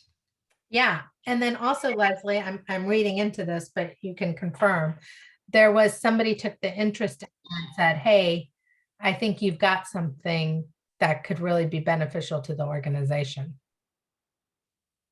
Yes, they said that, they told me they thought my skills, people that I had worked with prior, it was a former principal who made the initial phone call and said, I think you can do this. I've worked with you. So like I said, they helped me buy in to this other level of belonging and saying I had something of value to contribute. Yeah, which is great. Thank you for sharing that. And this is exactly really sums up all the stuff we've been talking about in the training class. I talked earlier about the gratitude, reaching out to people and saying, hey, we noticed you did this. Thank you so much and made a difference. Reaching out to people that one-on-one to say, hey, you know what? I've been watching you at our meetings, or I've seen how when you're a greeter, I see the way that people really warm up to you, and whatever it is that you're doing, whatever it is you're talking about when you're greeting people at our events, people really seem to connect to you. I think you would make a great advocate. I think you'd make a great, fill in the blank, whatever role it is. But that message of I saw you, I watched you, I'm grateful for what you're bringing to the organization, it carries away. And just like Leslie said, they might not jump up and down and go, sure, yeah, let me sign up for this. Because a lot of people realistically don't, because they just have their own stuff going on. This is, forget pandemic and all that. This is just normal. People kind of hem and haw and stuff. But if you then follow up a little bit later and reiterate that message after they've had some time for it to sink in and for them to think about it a little bit more, oftentimes people will come back because you have communicated very clearly to them that you've got something that is of benefit to the entire organization. Not just I need you and I need help and we're desperate and can you show up? Because that message, will work. It'll work to get people out once or twice, but it can't be your constant message. But when you do come with this, I'm grateful for you. You've got a skill set that we need, and you lead with that message. People will at the very least consider it and let it kind of mull over. And then it might take a few follow-ups before they're ready to actually commit. And I like, Leslie, how you actually thought about your own personal experience, because that's perfect for all of us. The reasons that we decided to take that next step can sometimes be helpful in thinking why somebody else would. And then as you all saw with audience members, things are also shifting. So the reasons we decided to do stuff may no longer be valid for a certain group in our audience. My guess is they'll always be valid for some group, but they might not be valid for everybody as a whole. Okay, so we've taken a look a little bit at the engagement ladder. Hopefully you also at this point have some idea, like a rough sketch of how many members you have on each step. And then one of the takeaways I would hope. Ooh. I don't, did you all hear that?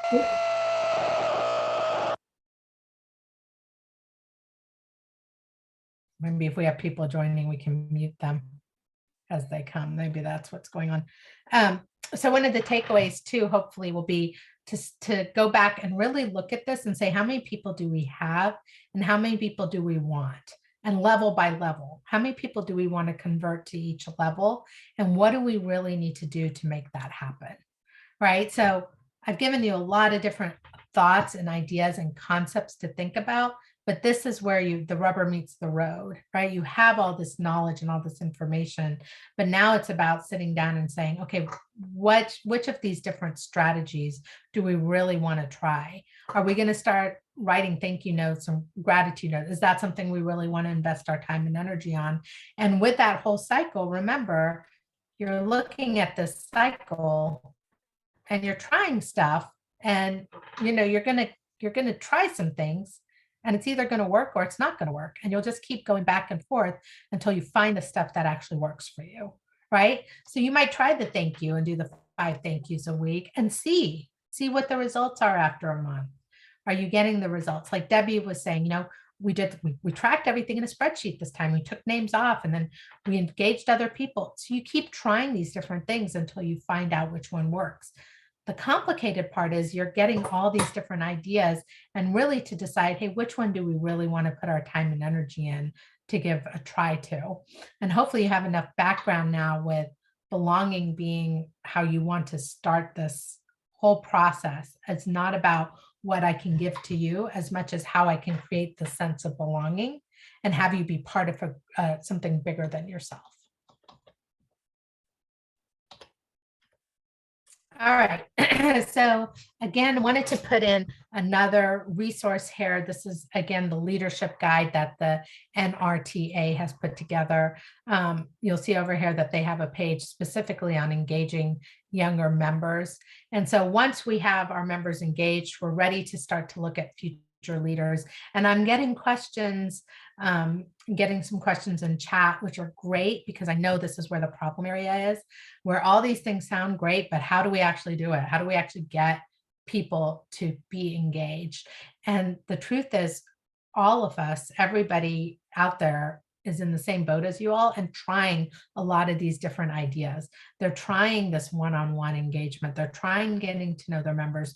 They're reaching out. So there is no one. I mean, I wish I had the magic answer to you, say, go do this, and then everyone's going to join. But the truth is, you have to look at your audience, what they need and what they value. Look at what you can provide and say, where's there a match between what we're providing and what they need? And if there's a gap, what do we want to do about that gap? And then really going out there and saying, what is it that we can give people to create the sense of belonging? What is it that they're looking for? And do we have that to give them? And how do we do it? So it is a process of you've got all these tools, but it really does now come down to you and your group sitting together and having these conversations and figuring out what is right for you, which of these tools is the right tool for you. So this checklist, again, is talking about how to engage and looking for qualifications for potential leaders. So I put this in your workbook. Again, this handbook has just been published and is available. So you are able to get a copy of the entire handbook and looking at some of the areas and the positions and what are some of the skill sets that you want to look at to support your future leaders.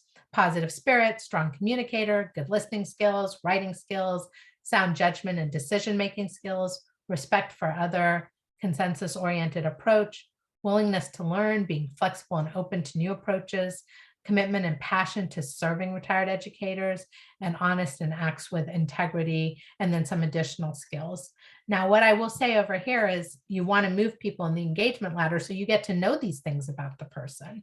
So, if there's a future leader that you're seeing, you might want to ask them to write a newsletter article for you. So you get to see what their writing skills are like, right? You might want to put them in a volunteer position where you get to see how they interact with somebody else and what their interpersonal skills are. Are they a good communicator? Do they listen well? All of those things. So you want to start thinking now. I mean, maybe some of you are in a place where you have open positions or you need members right now, but maybe some of you are saying, okay, we're okay for now, but I know our people are getting tired. They've been doing this for a long time. We need to start thinking about the future. And then it's going into your membership and kind of tagging those folks, which we're going to get into this in a lot more detail in this succession planning. Okay, so I have covered this a few different times. Again, it's really about communicating and getting feedback and looking at where that feedback is and then trying some new stuff and really deciding where you as an organization want to place those big bets. So at this point, we are ready for a break before we go into succession planning. So I have us at 11:36. So let's come back at 11:50. 36, 46, that's 14 minutes. Let's come back at 11:52. Let's come back at 11:52 and then we'll do our succession planning. You are welcome to stay signed on if you want for that time instead of leave and come back, or you can leave and come back, whatever way works best for you. But you can stay signed on and then we will get started again at 11:52. All right, thanks everyone.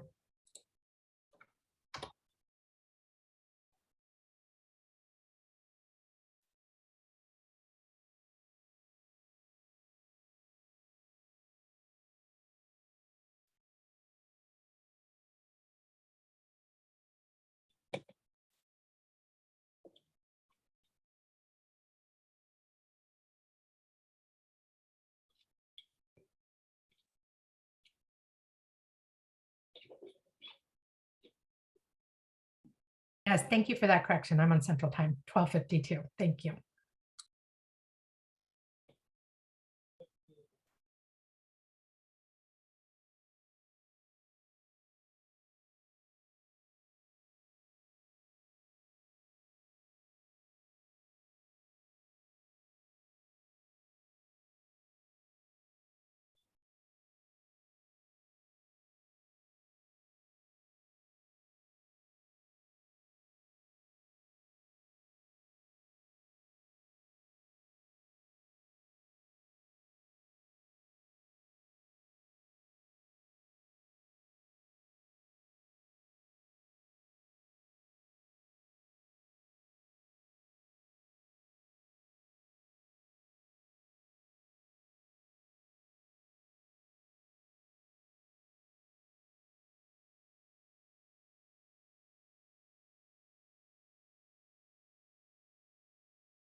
Now all of a sudden it's in the.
All right, welcome back, everyone. I'm guessing we might have a few folks joining in over here.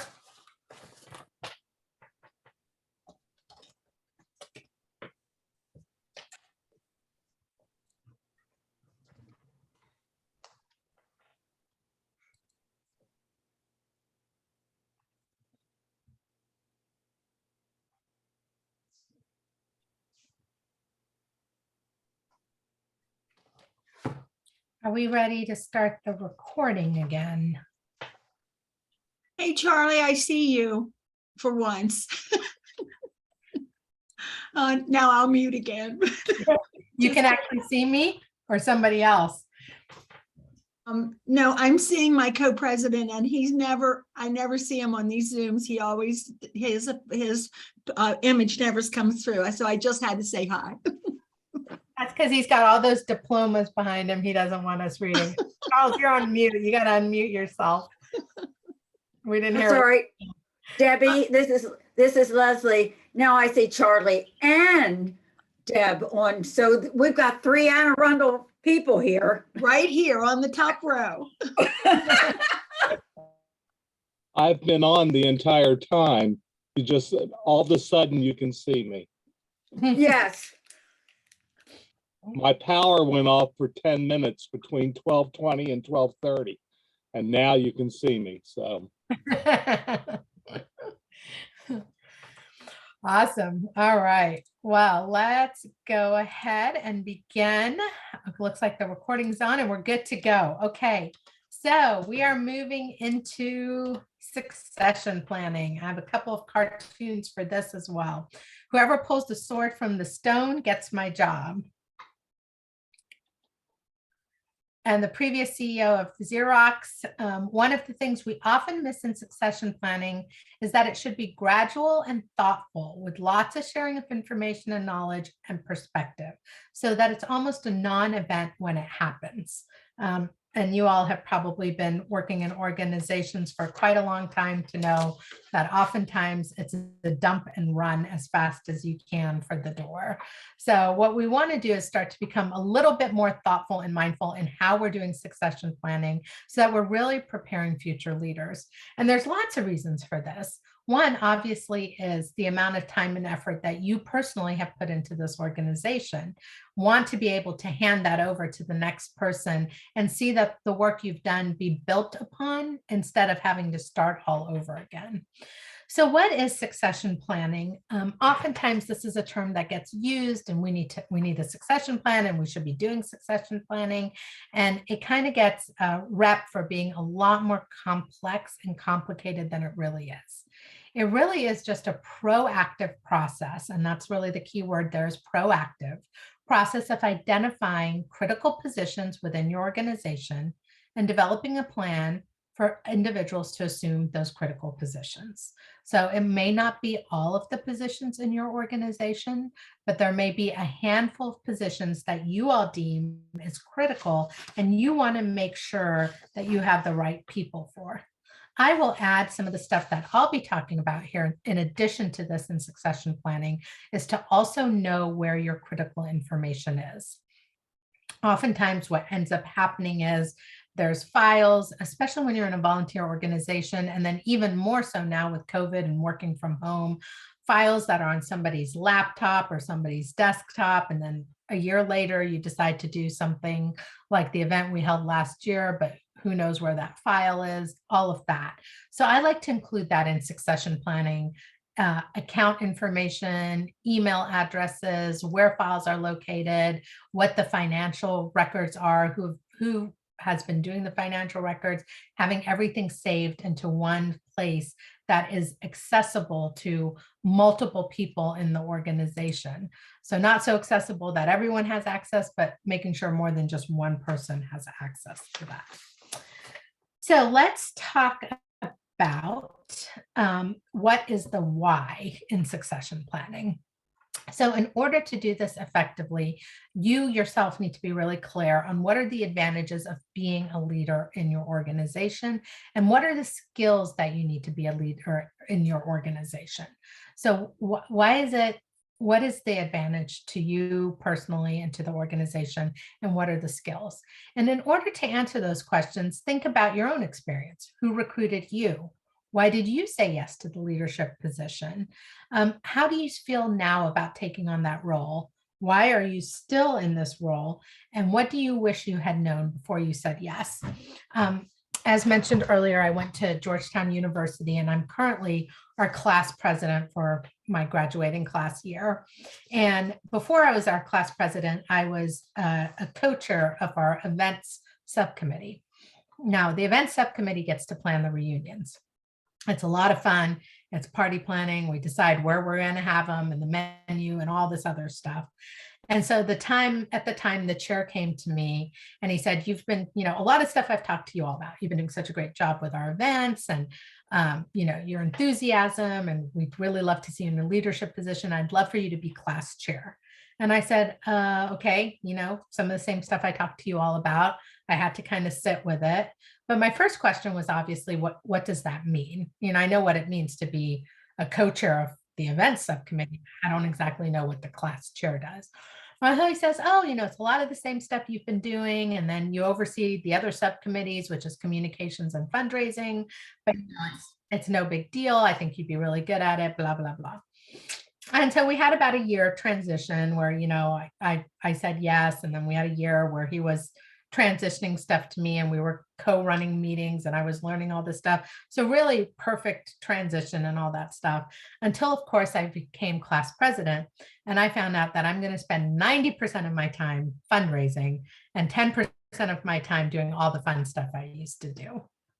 So this is one of those things that happens often in succession planning is people leave out the nitty gritty part, like, hey, you're going to be on conference calls once a month to see how many people have given and how much they've given and what our goals are and, what we need to do for fundraising and all that stuff, which was never really the most fun part of being on the class committee. I was still all the party person. So these are some of the things that I want you to be thinking about are what are the things that you wish you had known before you said yes. And then for those things that, might not be so fun. Now we have plenty of people who love to do the fundraising aspects of it. It just wasn't my idea of a great time. So for that aspects that might not be your fun, you can start to look for people who have those skills and those abilities who might be better at that to at least partner with, even if you're not doing that. We have some fantastic in my example, again, I have some fantastic chairs of fundraising, so I really don't have to do as much on it. I do still have to sit through monthly calls, which I don't love, but I'm sure you all can relate to sitting through certain things which you don't love as part of being in an organization.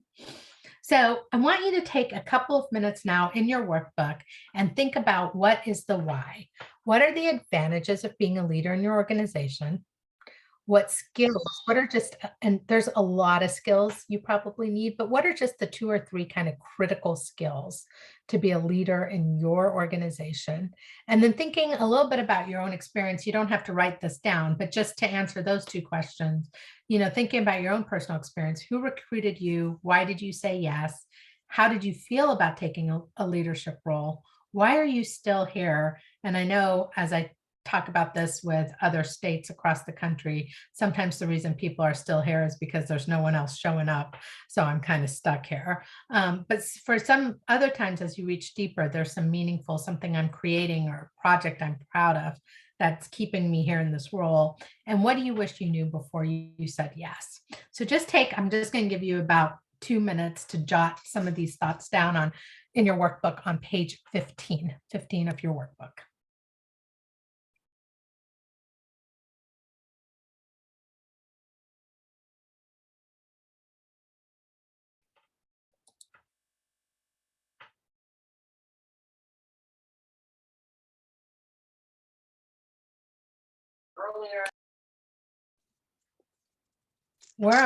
If you're just joining, we're on page 15 of your workbook, answering those questions.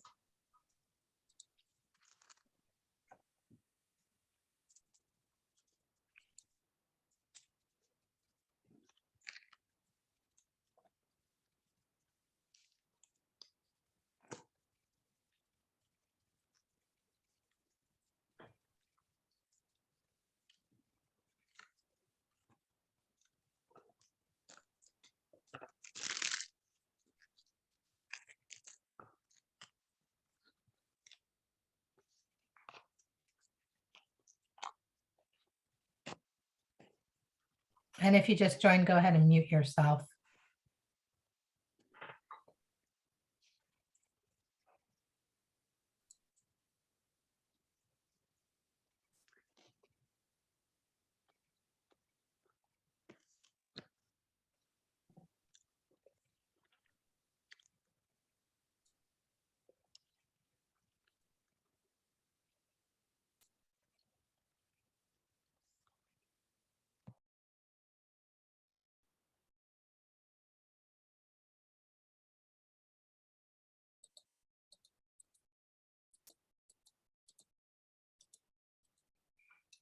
Okay, so I'd love to hear from just one or two of you all. What are the advantages of being a leader in your organization, and what skills do you need to have?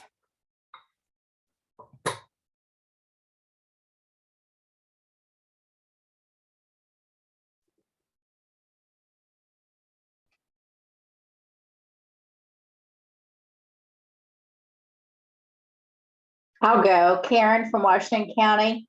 Hi, Karen. The first leadership role I had in the organization was to become the newsletter editor, and I was asked before I actually retired. I had the skills to make the newsletter, to publish a newsletter, and I wanted to save the organization money, so I was able to start doing an electronic group. I liked being in the know first. You know, everybody's sending the articles, so I was aware of everything that was going on. And I'm pretty social, so if I didn't understand something, I wasn't afraid to reach out and ask for clarification before I actually published something. Wonderful, wonderful. So what are some of the skills that you think you need to be a leader in your organization? Well, obviously, and I was a business teacher in high school for 38 years. So keyboarding and proofreading and editing, I had to be very organized, and it created a new mindset for me for how I organized files on my computer for things that would go in this new newsletter and which one would go in the winter newsletter or the spring newsletter. Let me see. And learning who my contacts were to reach out to get answers to questions. Yeah, so you have to be really proactive. Yes. And you had to not have the ego of, you know, being afraid to say, I don't understand, or, you know, I need help, or I need more information. And I wasn't afraid to say, because at the meetings, people would so we'd have discussions and they go, oh, that's a good idea. Karen, put that in the newsletter. And then I'd go, okay, you write that up and I will proofread it and put it in the newsletter. Because I was getting that a lot. And I'm like, okay, this is not my job because I don't know this topic and I'm not the chair. You need to give me the information and then I'll do it. Right, right. Okay. So you have to have some good people skills too to manage that. Yeah. Great. Thank you, Karen. Welcome. All right. Deborah, go ahead. Thank you for volunteering. I was thinking about the advantages of being a leader in the organization. I'm from Montgomery County Public Schools, or Montgomery County. And I think one of the advantages is just still being connected to the organization that you gave so much of your life to. You know, I meet with the superintendent occasionally. I'm aware of things that are going on. I like being in the know. And so I think that's an advantage to being the leader of the organization. And then also, I think just the good feeling that we get from representing retirees and their interests and feeling like you're doing some good in the world. You know, given that it's a volunteer situation, you're not being paid, you do get that good feeling that you're doing some good. Yeah, that's fantastic. And you know, you both said, Karen, both Karen and Deborah, you guys both said in the know, which is again something we talked about earlier in the training, right? That's a huge motivation for people. So it's not something we think about when we advertise our why. We don't think about advertising in the know, but you know, being on the cutting edge, hearing what's going on, meeting with the superintendent, getting to see what's still happening in the schools. These are all huge advantages of being part of this organization and a leader in this organization. And then also representing a little bit of the coming in as the wiser. We've seen stuff like this before, or we've handled situations like this before. Bringing your expertise to a situation, that's another really strong quote unquote selling point. I'll call it a selling point as you're looking to recruit folks. So thank you, Deborah. I appreciate that. Great. Okay, so let's talk a little bit. And this is important as you're talking to people to, one, know what your experience was, but two, to also understand from others what some of the advantages are, and also what are the skills you all are looking for someone to do a good job in this position. And ideally, you'd want to be able to observe the person, maybe on a committee, maybe as a chair of a committee, maybe even just volunteering at an event you're having. You want to be actually looking as you're having events, walking around, kind of seeing how people are interacting to start thinking about who could be your future leaders. And you can't start too early, even if they just joined. Sometimes having that new energy is really good. When I work for Jack Canfield, we have teams of people. When we support training classes, we have teams of people. And it's very important that we always have some number of people who have never done this work before supporting the team. And by never done this work, I mean never been in that role in the organization, because they bring in the new ideas. So if we always have the same team show up and, do this event the way we always do it, of course, there's some advantage to that. We all know exactly how to do stuff. We know how each other works. There's all these wonderful things that come from it. But having that energy of somebody who's brand new in that position on the team always adds in so many, oh, well, that's an interesting way of doing it. Or I don't know why we don't do it that way, but that's something for us to consider for next time if we're not ready to make the change on the fly. Okay, so why is succession planning important? And I want to ask you all this. Why do you guys think succession planning is important? What's the benefit of doing this? Or of having a succession plan? Karen again. Continuity. Oh, I'm sorry. Continuity. Okay, continuity. Karen, what were you going to say? Well, I was just going to say, if you have a succession plan, then people don't feel like they're married to this role, which can be a real downer. Because I ended up doing newsletter for 9 years till we found someone that would take my place. It's helpful. I think you get more people to volunteer if they know there's a time frame involved. Like this is only going to be your job for 2 years, and we're going to look for somebody for you to train so that it'll be an easy transition. You don't mind volunteering when you know you're not stuck.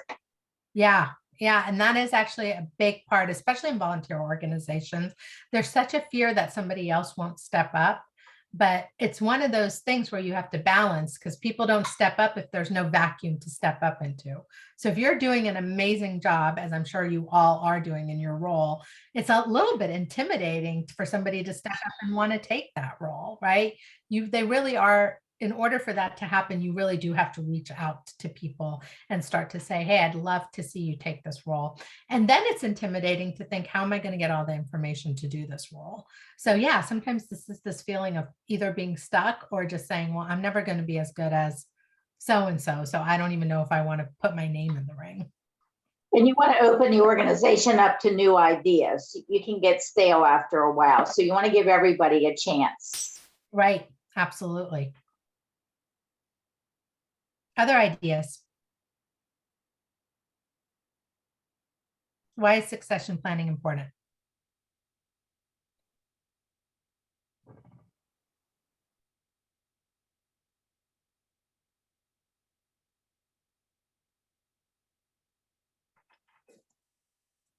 Okay, so some of these have already been said. Continuity of operations, making sure the work you are currently doing gets continued and you don't have to start over from scratch.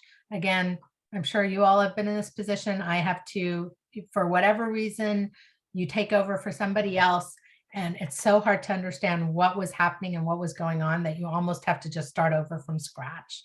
Succession planning allows you to bring somebody along with you so that the work you've already done can move forward instead of stop and start all over again. Ability to train future leaders in your organization and prepare them to be successful.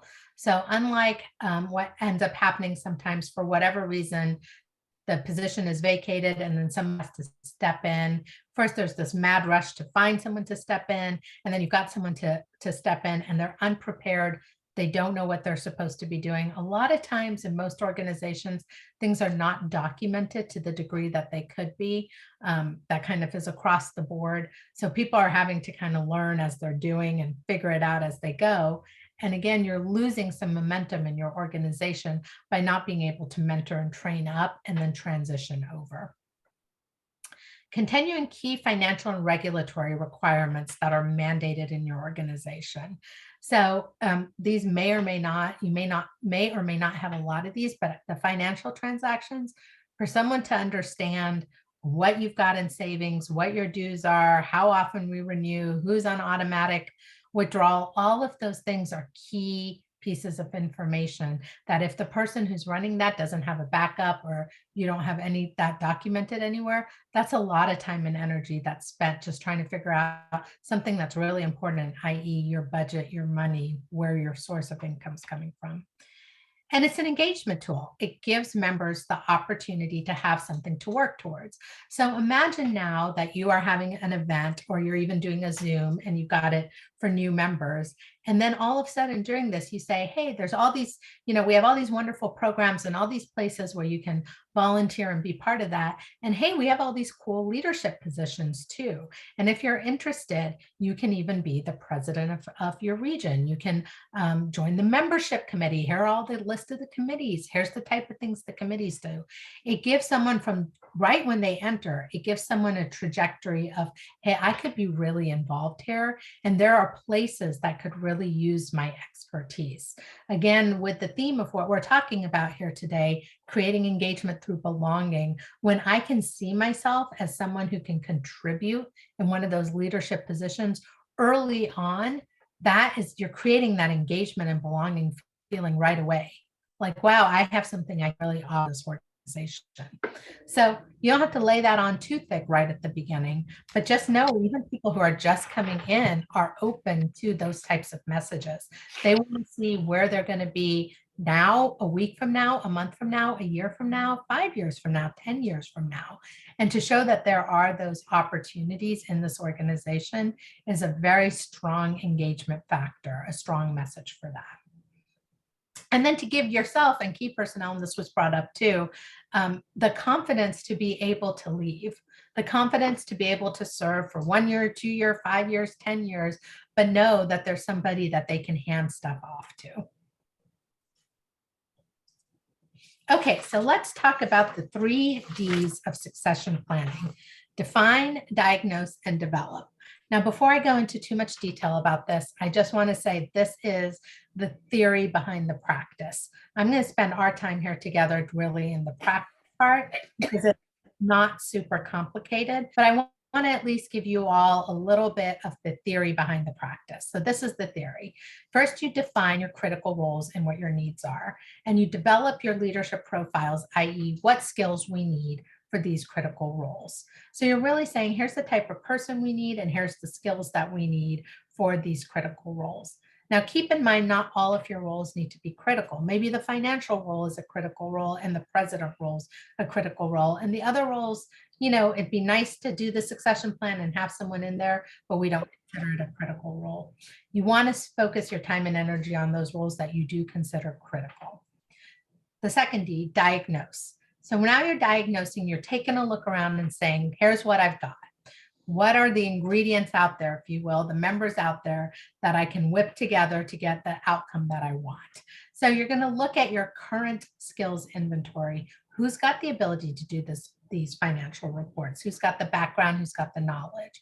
How ready are they? If I needed them to step up tomorrow and take this on, where are they in their life? Do they have somebody maybe at home that they're still caring for? Maybe they have an elderly parent that they care for, or their spouse that they're caring for, or they themselves have some sort of thing going on. Are they really in a position where they could even take this role on now, a year from now, 5 years from now? Kind of get yourself an idea of when this person might be available and ready. And then what are the gaps? So I can't see anybody who could fulfill this role. I don't have anybody currently with this skill set. In that case, you want to be going and recruiting members that have that skill set to then be developing into future leaders. So that'll give you right now, it gets you very targeted into, hey, okay, I know I want to generally recruit a whole bunch of members. Yeah, I get that. But I definitely want to recruit maybe these types of teachers or somebody who has an interest in this or a background in this. And then your next newsletter, your next communication that goes out, you can have something in there that's really targeted to those types of people you want to recruit. And then finally, you're going to develop.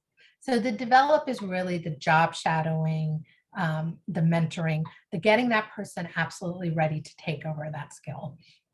Now, in some cases, this is, you're a volunteer, the other person's a volunteer. You can say, hey, let's just do this together. And then eventually they can start running the meetings and you're there just to help them run the meetings. That is the most ideal situation. Sometimes the person that you're handing it over to doesn't have the same schedule or is not going to be able to do that with you, in which case you really want to think about documentation.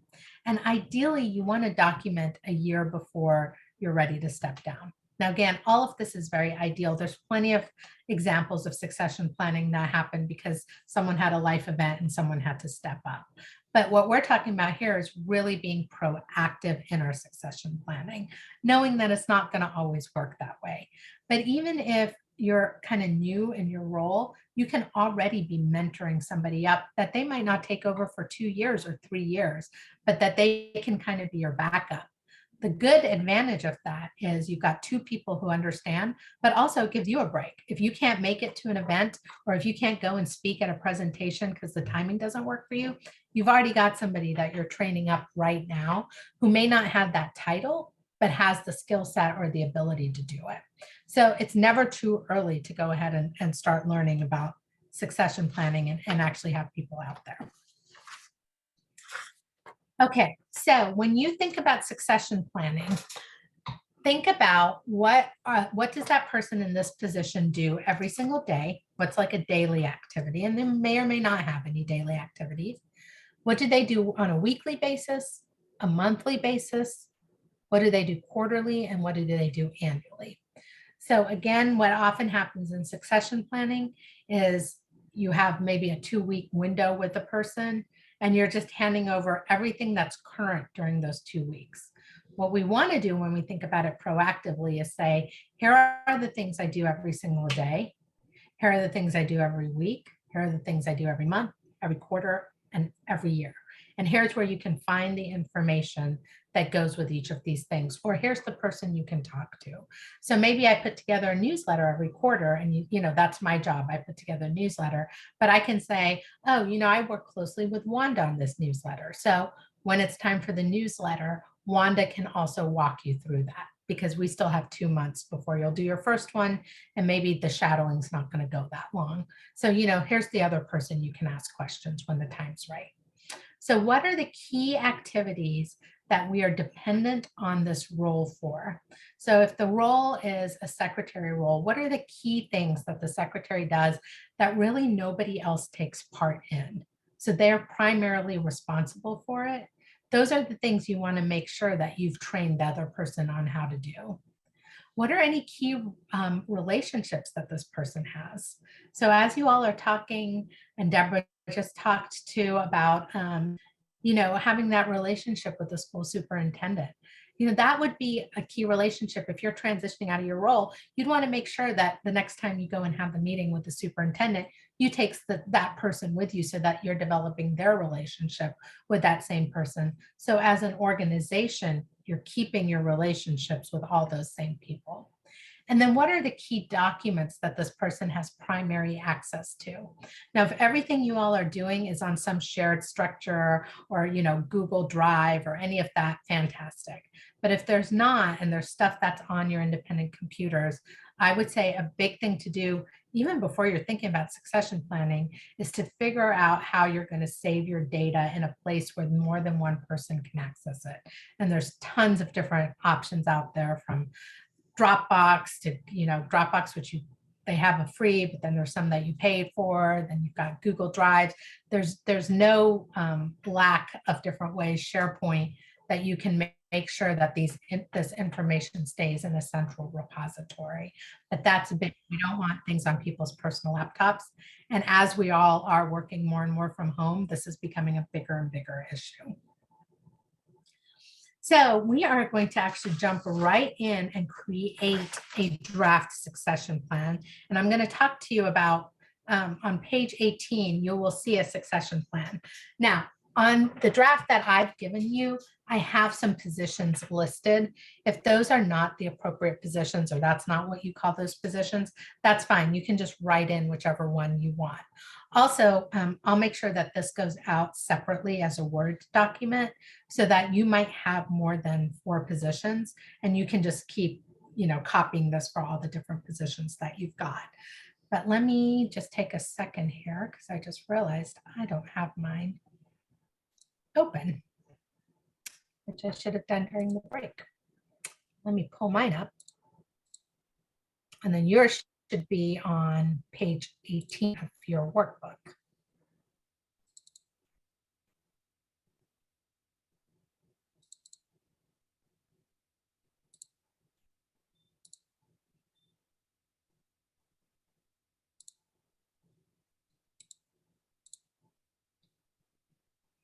Okay. So here's what a sample succession plan looks like. And again, I do have this in Word so that you all can edit, add more positions, etc. So the first thing you want across the top is the title of the different positions. Again, you want to do this at the very least for your critical positions, but you can do this for as many positions as you want. Then you're going to write under that, who is the name of the current person serving in that position. So it's just going to have a name there. And then date of projected retirement. Now, this person may or may not have a projected retirement, and that's fine.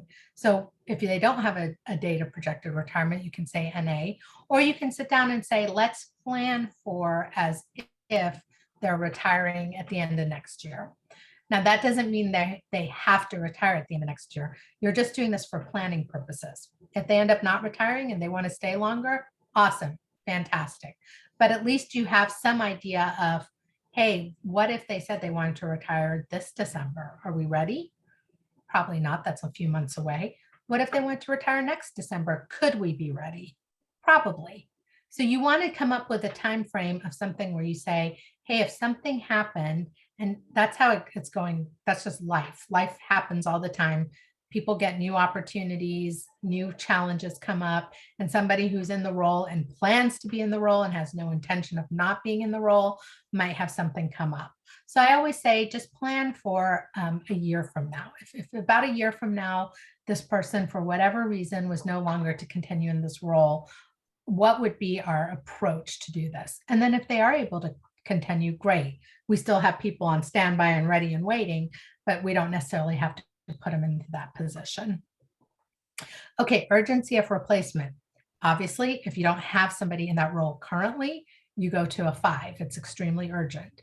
If you've got somebody, who just started in this role, you see no reason that they wouldn't be in there for the next year, 2 years, 3 years longer, then it would be a 1. So the urgency is not as urgent. Name of potential candidates that are currently ready. Now, currently ready technically should mean you can put them in today and they're ready to go. But I would say for the purpose of what we're doing, it would mean they need a little bit of hand holding and they'd be okay. So currently, unless you guys have already been doing succession planning, you probably would have nobody in the currently ready, 100% ready to take over. Maybe you would. Maybe you have a place where you have co-presidents or, multiple people doing something where someone really could just jump in and take over. But if not, it's just someone who wouldn't need a ton of hand holding, with just a little bit of hand holding and could get up and running pretty quickly. Name of potential candidates that would be ready in 1 to 3 years. So now this might be somebody who's already in a leadership position that you say, I'd like to mentor this person up. Or it could just be someone who's a member and has been a raving fan or who has volunteered quite a bit that you say, you know what, they know a lot, but if we invested a little bit of time with them in the next 1 to 3 years, we could really get them to where they needed to be. And then people who are maybe 5 years into the future. This is, again, another complicated one for most people. 5 years into the future is kind of a long time from a volunteer organization perspective. But here's where you might have a new member who's just come in, where you say, you know what, this person's shown a lot of potential. Maybe they're not as engaged as you'd want them to be, but you think if I can work with them and get them engaged, they could be a future leader of this organization. So like I said, this is not super complicated. And a lot of times this whole concept of succession planning starts to feel really complicated. But if you look at this template, it's pretty straightforward. And what you're going to see is where you have some blank areas. And where you have blank areas, that's where this is an ongoing process where you say, you know, I don't really have anyone who's ready now. And I can't think of anyone who could be ready 1 to 3 years from now. Not saying there isn't anyone, just I can't, off the top of my mind, I can't get a name. And that's a bit of an issue. So I need to really spend some time on this blank area to think of what name would I want to place there and what do I need to do between now and then to start to get this person more involved, more engaged, and try to build them up into this area. So go ahead, let me actually stop here and see, are there any questions about the template or how to use the template?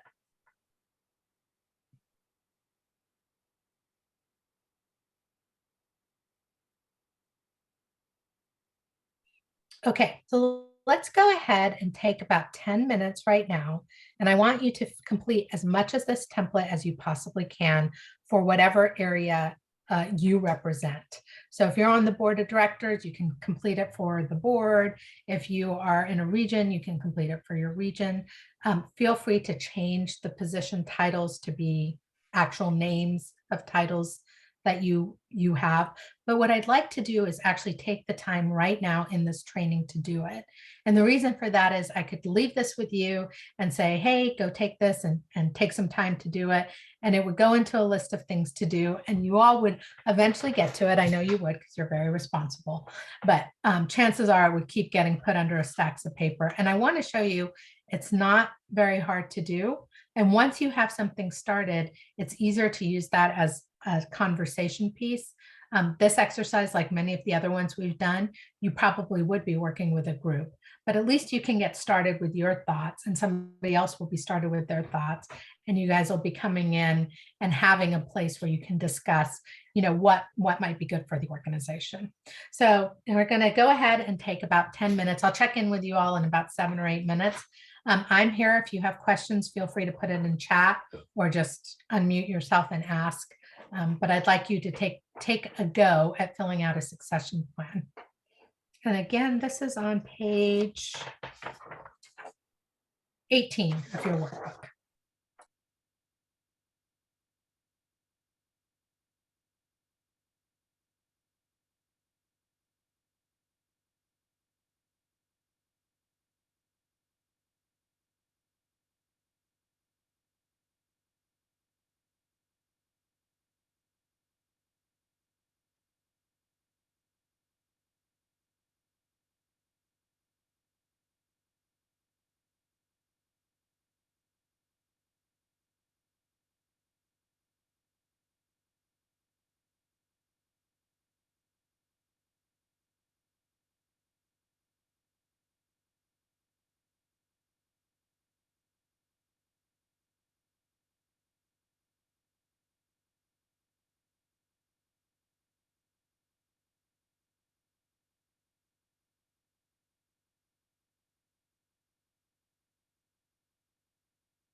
For whoever just joined us, we are on page 16 of the workbook and working on the succession plan. So take a look and try to fill out as much as you can. And if you have questions, feel free to contact me on chat and I'll be happy to walk you through it.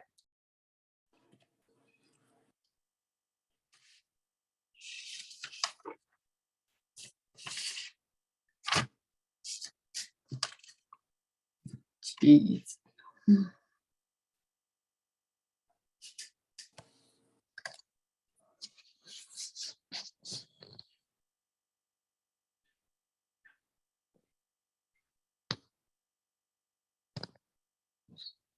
Oh, I don't know. I might have misspoke. Page 18 of the workbook.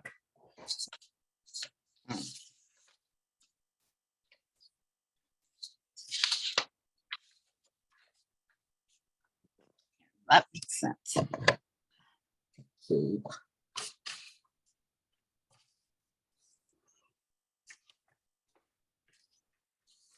And if you just joined, you think you might be unmuted, so you might want to mute yourself.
Okay, we'll give it a few more minutes.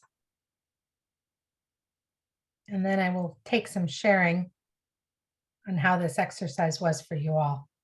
So again, I know we're post lunchtime slump time, but think if you want to be sharing a little bit about your succession plan.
Okay.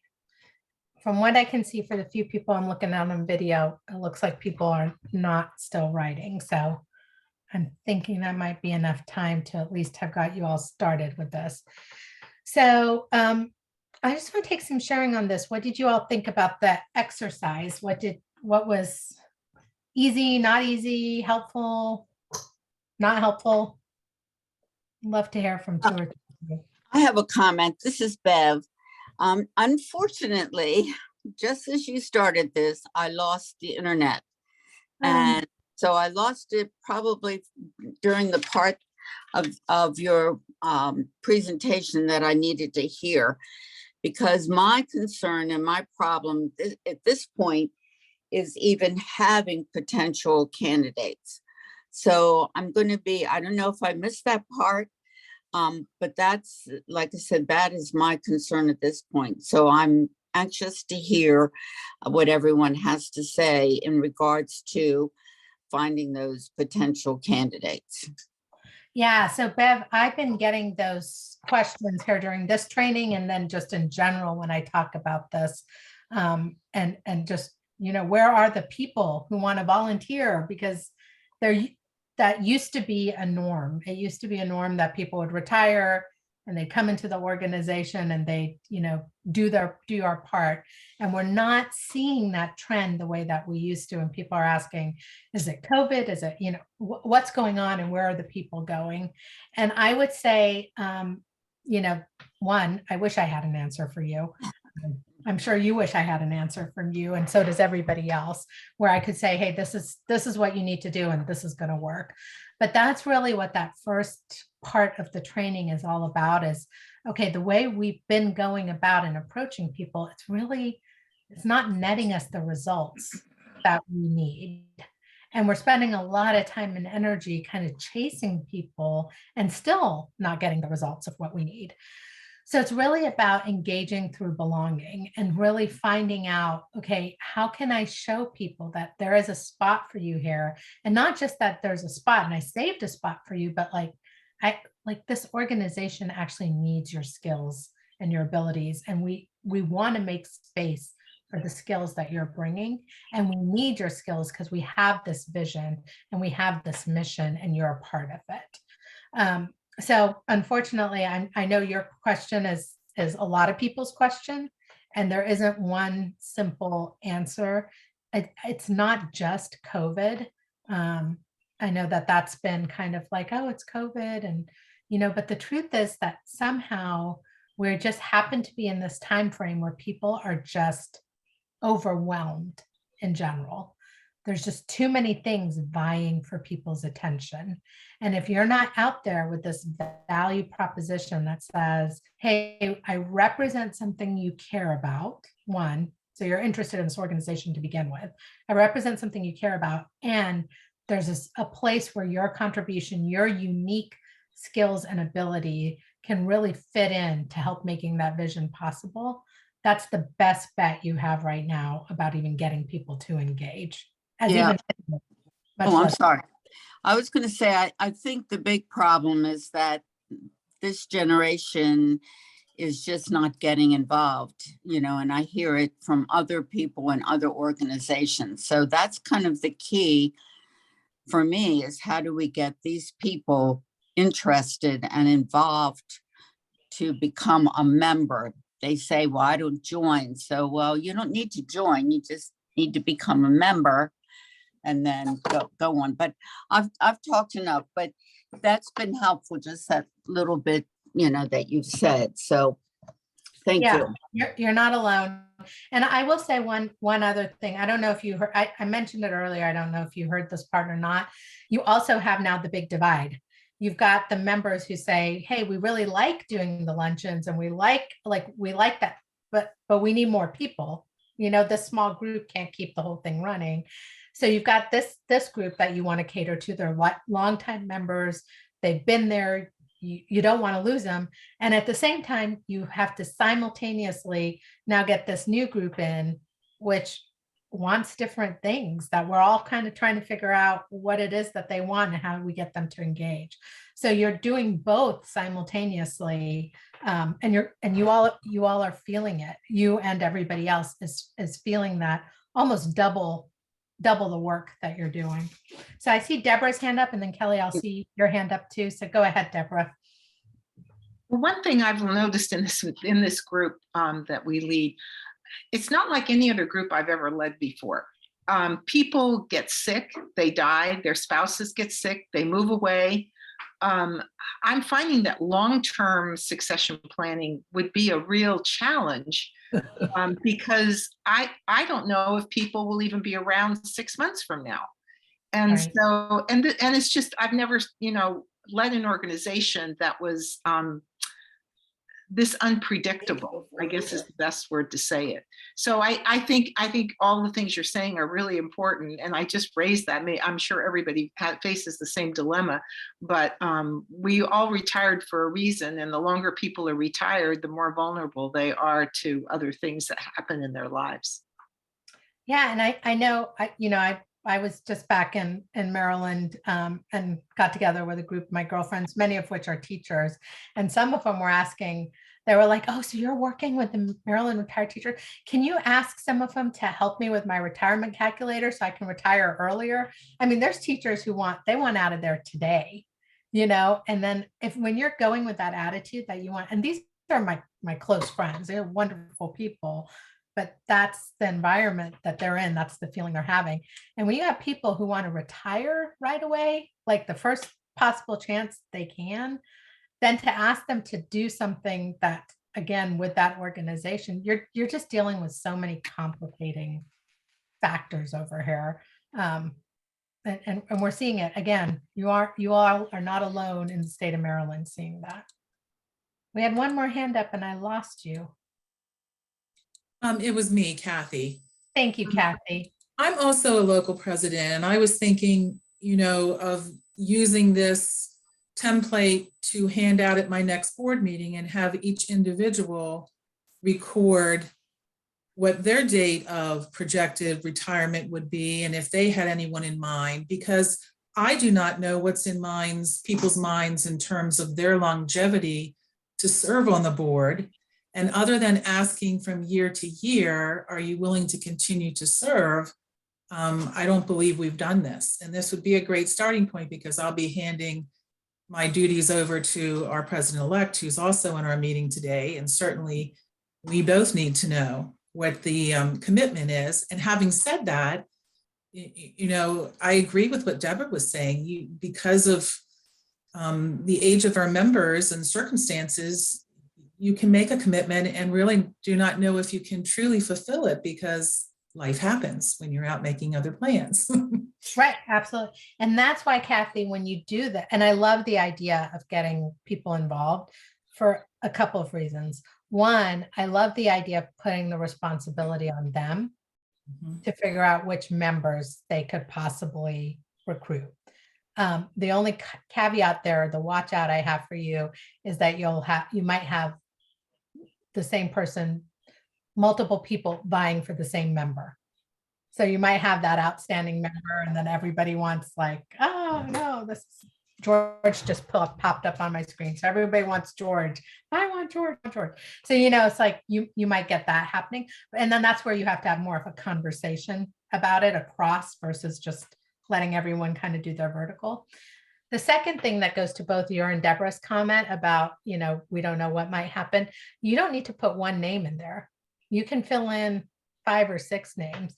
You don't need to just have one person ready to take over. Now, I know given the conversation we just had about finding any members, 5 or 6 names per position sounds kind of crazy. But my point being is just constantly be thinking about who are 2 or 3 different people we could be training up for each position. Versus who's one person we could be training up that we don't know what might happen to them. So I make that comment with some respect to the fact that we just had a conversation that's hard to even find one member, but just something for you all to start considering as a list of names versus just one name. Thank you for that feedback and comment. Other questions, comments, or thoughts around the succession planning?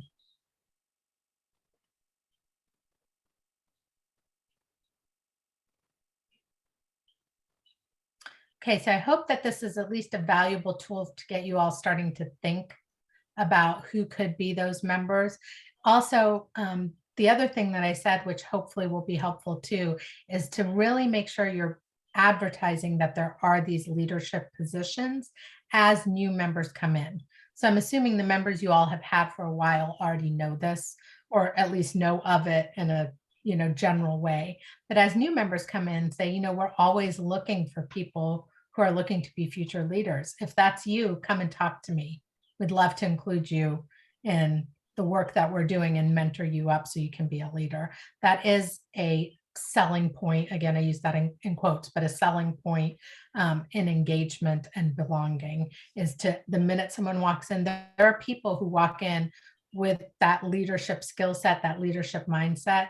And when they walk in and they realize that there's a leadership opportunity, that's a form of motivation for them to really.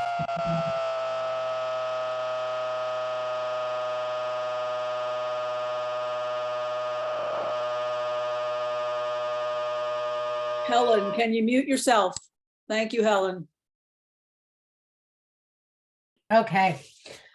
All right. Well, we are in the final stretches here. Let me go back to presentation.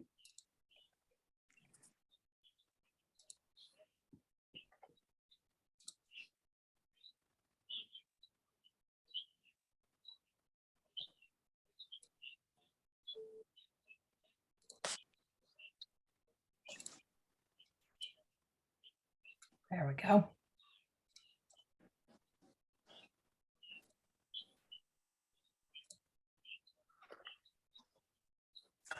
All right, so just as a reminder, the objectives when we started this course was to discuss how to create engagement through belonging, determine how to move people up the engagement ladder, learn about engagement belonging resources, understand what succession planning is and why it's important, and the 3 Ds of succession planning, and then create a sample succession plan as a beginning point for your organization. So we have covered quite a bit of information here on this call, and I want to take a few moments now on page 19 of your workbook for you all to write down the 2 or 3 key takeaways from this training. So what are the things that you heard?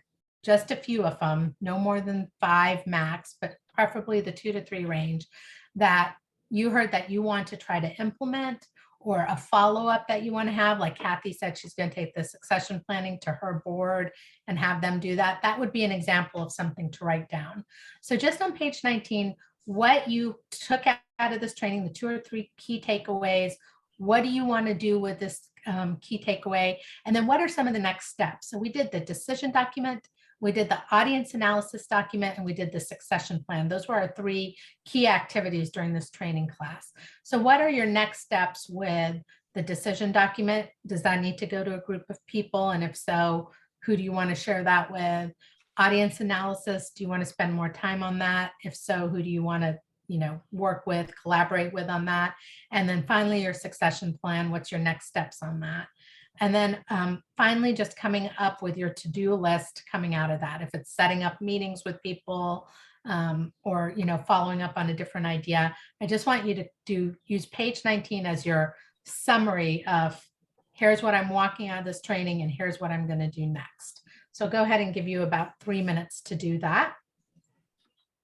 And this is really the key part of the training, because as you all know, you've heard me talk about a lot of information for the past 4 hours, and chances are in about an hour, you won't remember half of what I said.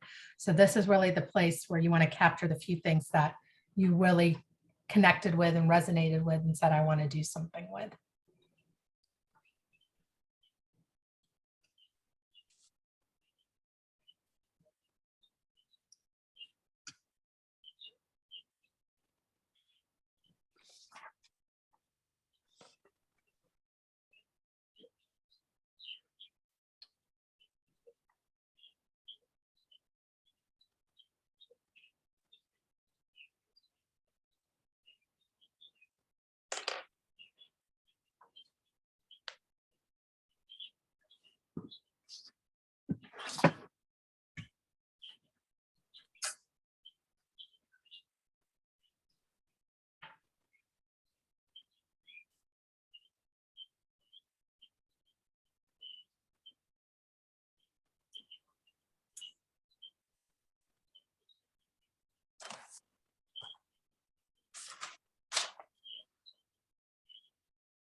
Okay, with that, I will wrap it up. Thank you all so much for your time. I know Zoom trainings are not easy. You all have been wonderful with the internet going in and out, turning videos on and off. So thank you so much. I really hope that this was useful to you. My contact information is on the screen, and you can always reach out to Wanda or the staff to get that. If there's any way I can support you all, I am happy to do so. So thank you so much for your time and attention. And Wanda, I will turn it, I think, back over to you. Am I turning it over to you? Yes, I think I'm going to let Carla speak first if she would like, Carla. Yes, I would love to speak. Thank you so much for all the ideas that you've given us. And I'd like to thank all the people who participated by sharing their ideas. I think everybody has something to take back to their locals and discuss at executive board meetings, and perhaps even some committee meetings to see how we can reach out and really make people feel that they are needed, that our association can't go on without them, not because we need numbers, but because we need them specifically for their talents and abilities. And again, thank you so much for your wonderful presentation. Thanks, Carla. Appreciate it. And I just wanted to also reiterate the thank you, Amina. You've been very gracious in making the preparations and plans for this event for us and with us. And I truly hope that everyone was able to get some little bit of information that they'll be able to use to benefit their organization going forward. But I was just thinking, being the history teacher that I used to be, we just had this last week and the last 2 weeks, probably the biggest example of succession planning that you could ever possibly imagine on the international stage, with the Queen passing away and her son right there to take the reins, and how many times did they show the pictures of William and George and Harry, and so they know exactly who is coming next and what the plan is. But at the same time, you also heard them talking about how will Charles change things? How will William change things? How will George change things? And so while that consistency is there's also that knowledge that with a change in leadership comes a change in ideas and a change in possible methods of ways of doing things. Maybe they're going to sell some of the castles, so it can be also exciting, right, to think of what the new things are and what the new possibilities might be for all of our organizations if we do take the time to concentrate on who are these potential people. Maybe we haven't met them yet, right? Maybe we don't have Charles in line and William in line and George in line, but but they're out there. We just have to be looking for them and know when we see them and then not scare them away by trying to push them too quickly into a situation that they may not be ready for. So Charles has had 73 years, they keep saying, to learn his role. We don't have that luxury, but certainly I think there are some comparisons that we can draw and learn from in that wonderful history that we all just experienced. And that's my philosophy for the day. So Carla, do you want me to pull the door prizes? Go right ahead, Wanda. Alrighty. And of course you have to be present to win. So if anyone bugged out, I apologize in advance. If I pull your name, you're not going to get to win. Alrighty. So our first winner is Christina from Washington County. Christina, are you still here? There you are. Yes. Yep. Very good. All right. Excellent. Very good. I'm here. Thank you. Thank you.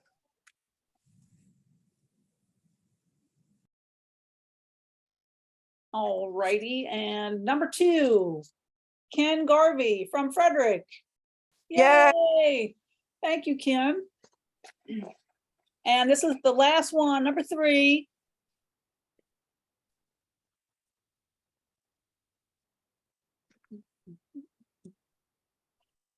Barbara McKimmey from Calvert. Barbara, are you still here?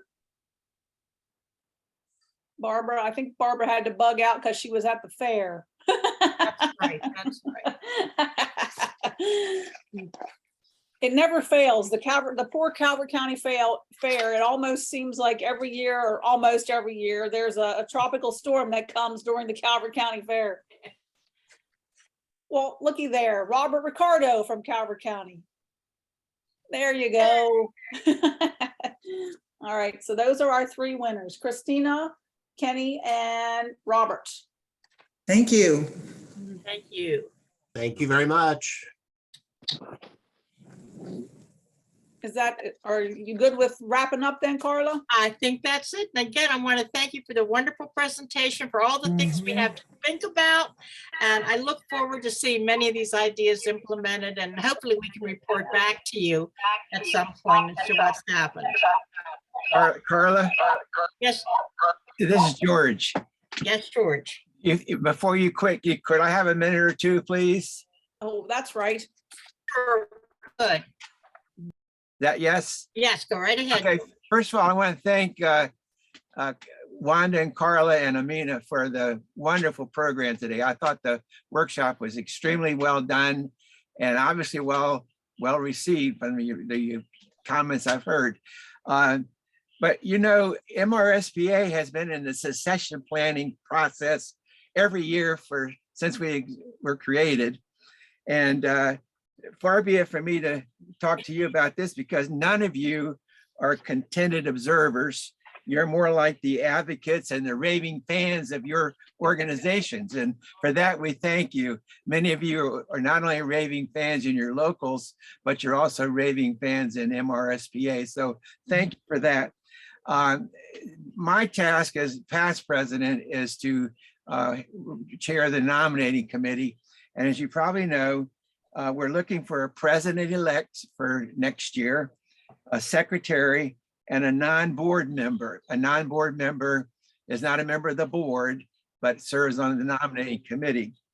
As always is the case with you presidents who are present today, you know how hard it is to find people to take places in your various leadership positions. And I heard Bev talk about the issues in her county. I know in Western Maryland, there's one county that hasn't had a president for like 2 or 3 years. So they're always looking for somebody. And all I will say is, you are the movers and shakers of your organizations. And we hope you'll move and shake somebody out of the trees that'll be willing to be president-elect for this coming year. Now, there are some advantages that this person would have that normally we didn't used to have. For example, we have an excellent executive director and staff to help with all the things that get done by the organization. Secondly, with the hybrid meeting capability, we can have meetings not only in the Odenton office, but virtually in wherever you are, in whatever part of the state you're located in. So you could be president and not have to go to Odenton for a meeting if you chose not to do so, because we have that capability there. Third, we have a dedicated and involved board of directors. And remember, all of the board of directors members like you are volunteers. We don't get paid for what we do except maybe mileage, but we do it because we are raving fans of MRSPA. So I see Amina smiling because she knows at least I was listening to some of what she said. Fourthly, we have outstanding committee chairs and committees that do the various tasks that we need to do in MRSBA. We have the legislative committee, the member benefits committee, the membership committee, of which, by the way, Leslie is doing an outstanding job as chair of the membership committee. So we have outstanding committees, dedicated board, excellent staff, and capabilities for meetings that we never used to have before. And all we need is somebody to say, I'm willing to step forward and be president-elect for the coming year. So I'm not necessarily asking you, but maybe not, maybe you will. But you know, the normal responses we get are, well, I'm busy, I'm this, I'm that. Well, yeah, all of you all are busy, but you're doing more than one thing and you're doing it very well. Or I don't want to go to Odenton. Well, you can scratch that off the excuse list because you don't have to necessarily go to Odenton, okay? Or I'm afraid it'll take too much time. Well, it will take some time, but know that you've got a good support staff behind you to do most of the work. All you do is confer with whoever and say, this is what we want to do. And then somebody will do the multitude of work that needs to get done. Now, I'm not bragging, but I was president of my local at the same time I was the first year president of MRSPA. So being a president of a local is not necessarily exclusive for being in this position. So I've been there and I've done that. I'm not saying it was easy, but we did it. Finally,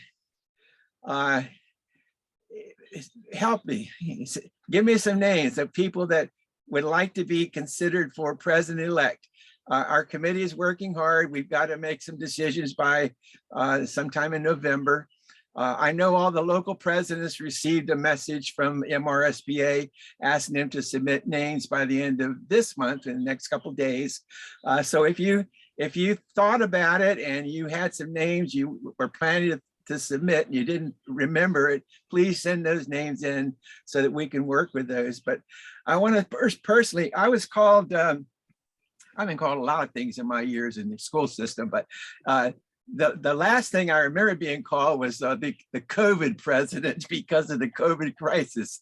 You know, that worked two ways. It helped me not have to go to so many meetings, but by the same token, it gave me an insight of the difficulties that each of us experiences in our various locals and trying to work with our members and our community. So I want to thank everybody who has done anything for MRSPA or your local, and you all have done a lot in both respects.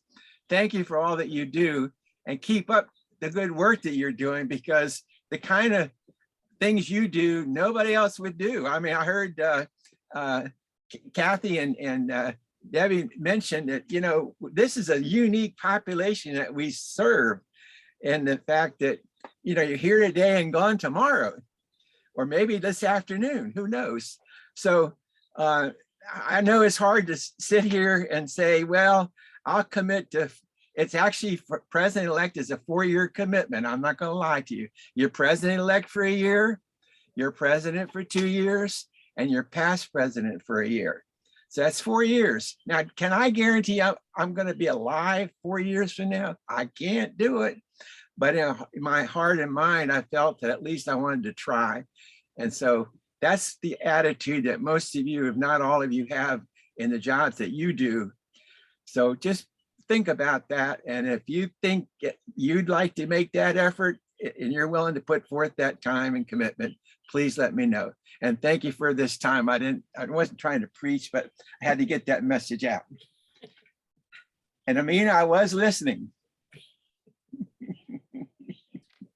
Thank you, Carla. Well, thank you, George. I'm glad that you were able to, again, have an opportunity to speak to everybody. And we do need your help in trying to find people. And, you know, I had been asked a couple times to consider the role of president of MRSPA.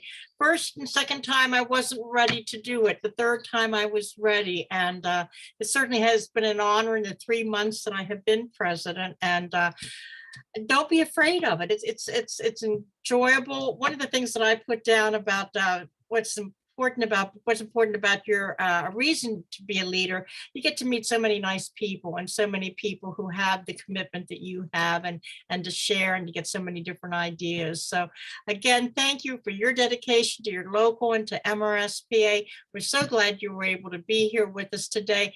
Amina, thank you for all of your wonderful ideas. I'm sure we're going to try them. And as I said before, we'll have to get back to you and let you know what helped and what really worked for us. So I've just been reading the chat comments, and a lot of positive reviews. I hope you'll take a minute to look over those yourself and see that everybody thinks it was a great presentation, good ideas. Now we just have to implement them. So thank you all for participating today.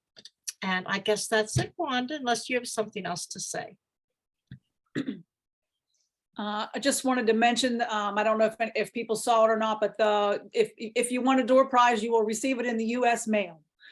So my guess is Frankie's already got them in the box. She's just waiting to put the names on them and they'll probably go in the mail today. So knowing her, you probably have them by Thursday. So watch your mail for your prize, those of you that won. And thank you all. Thank you all.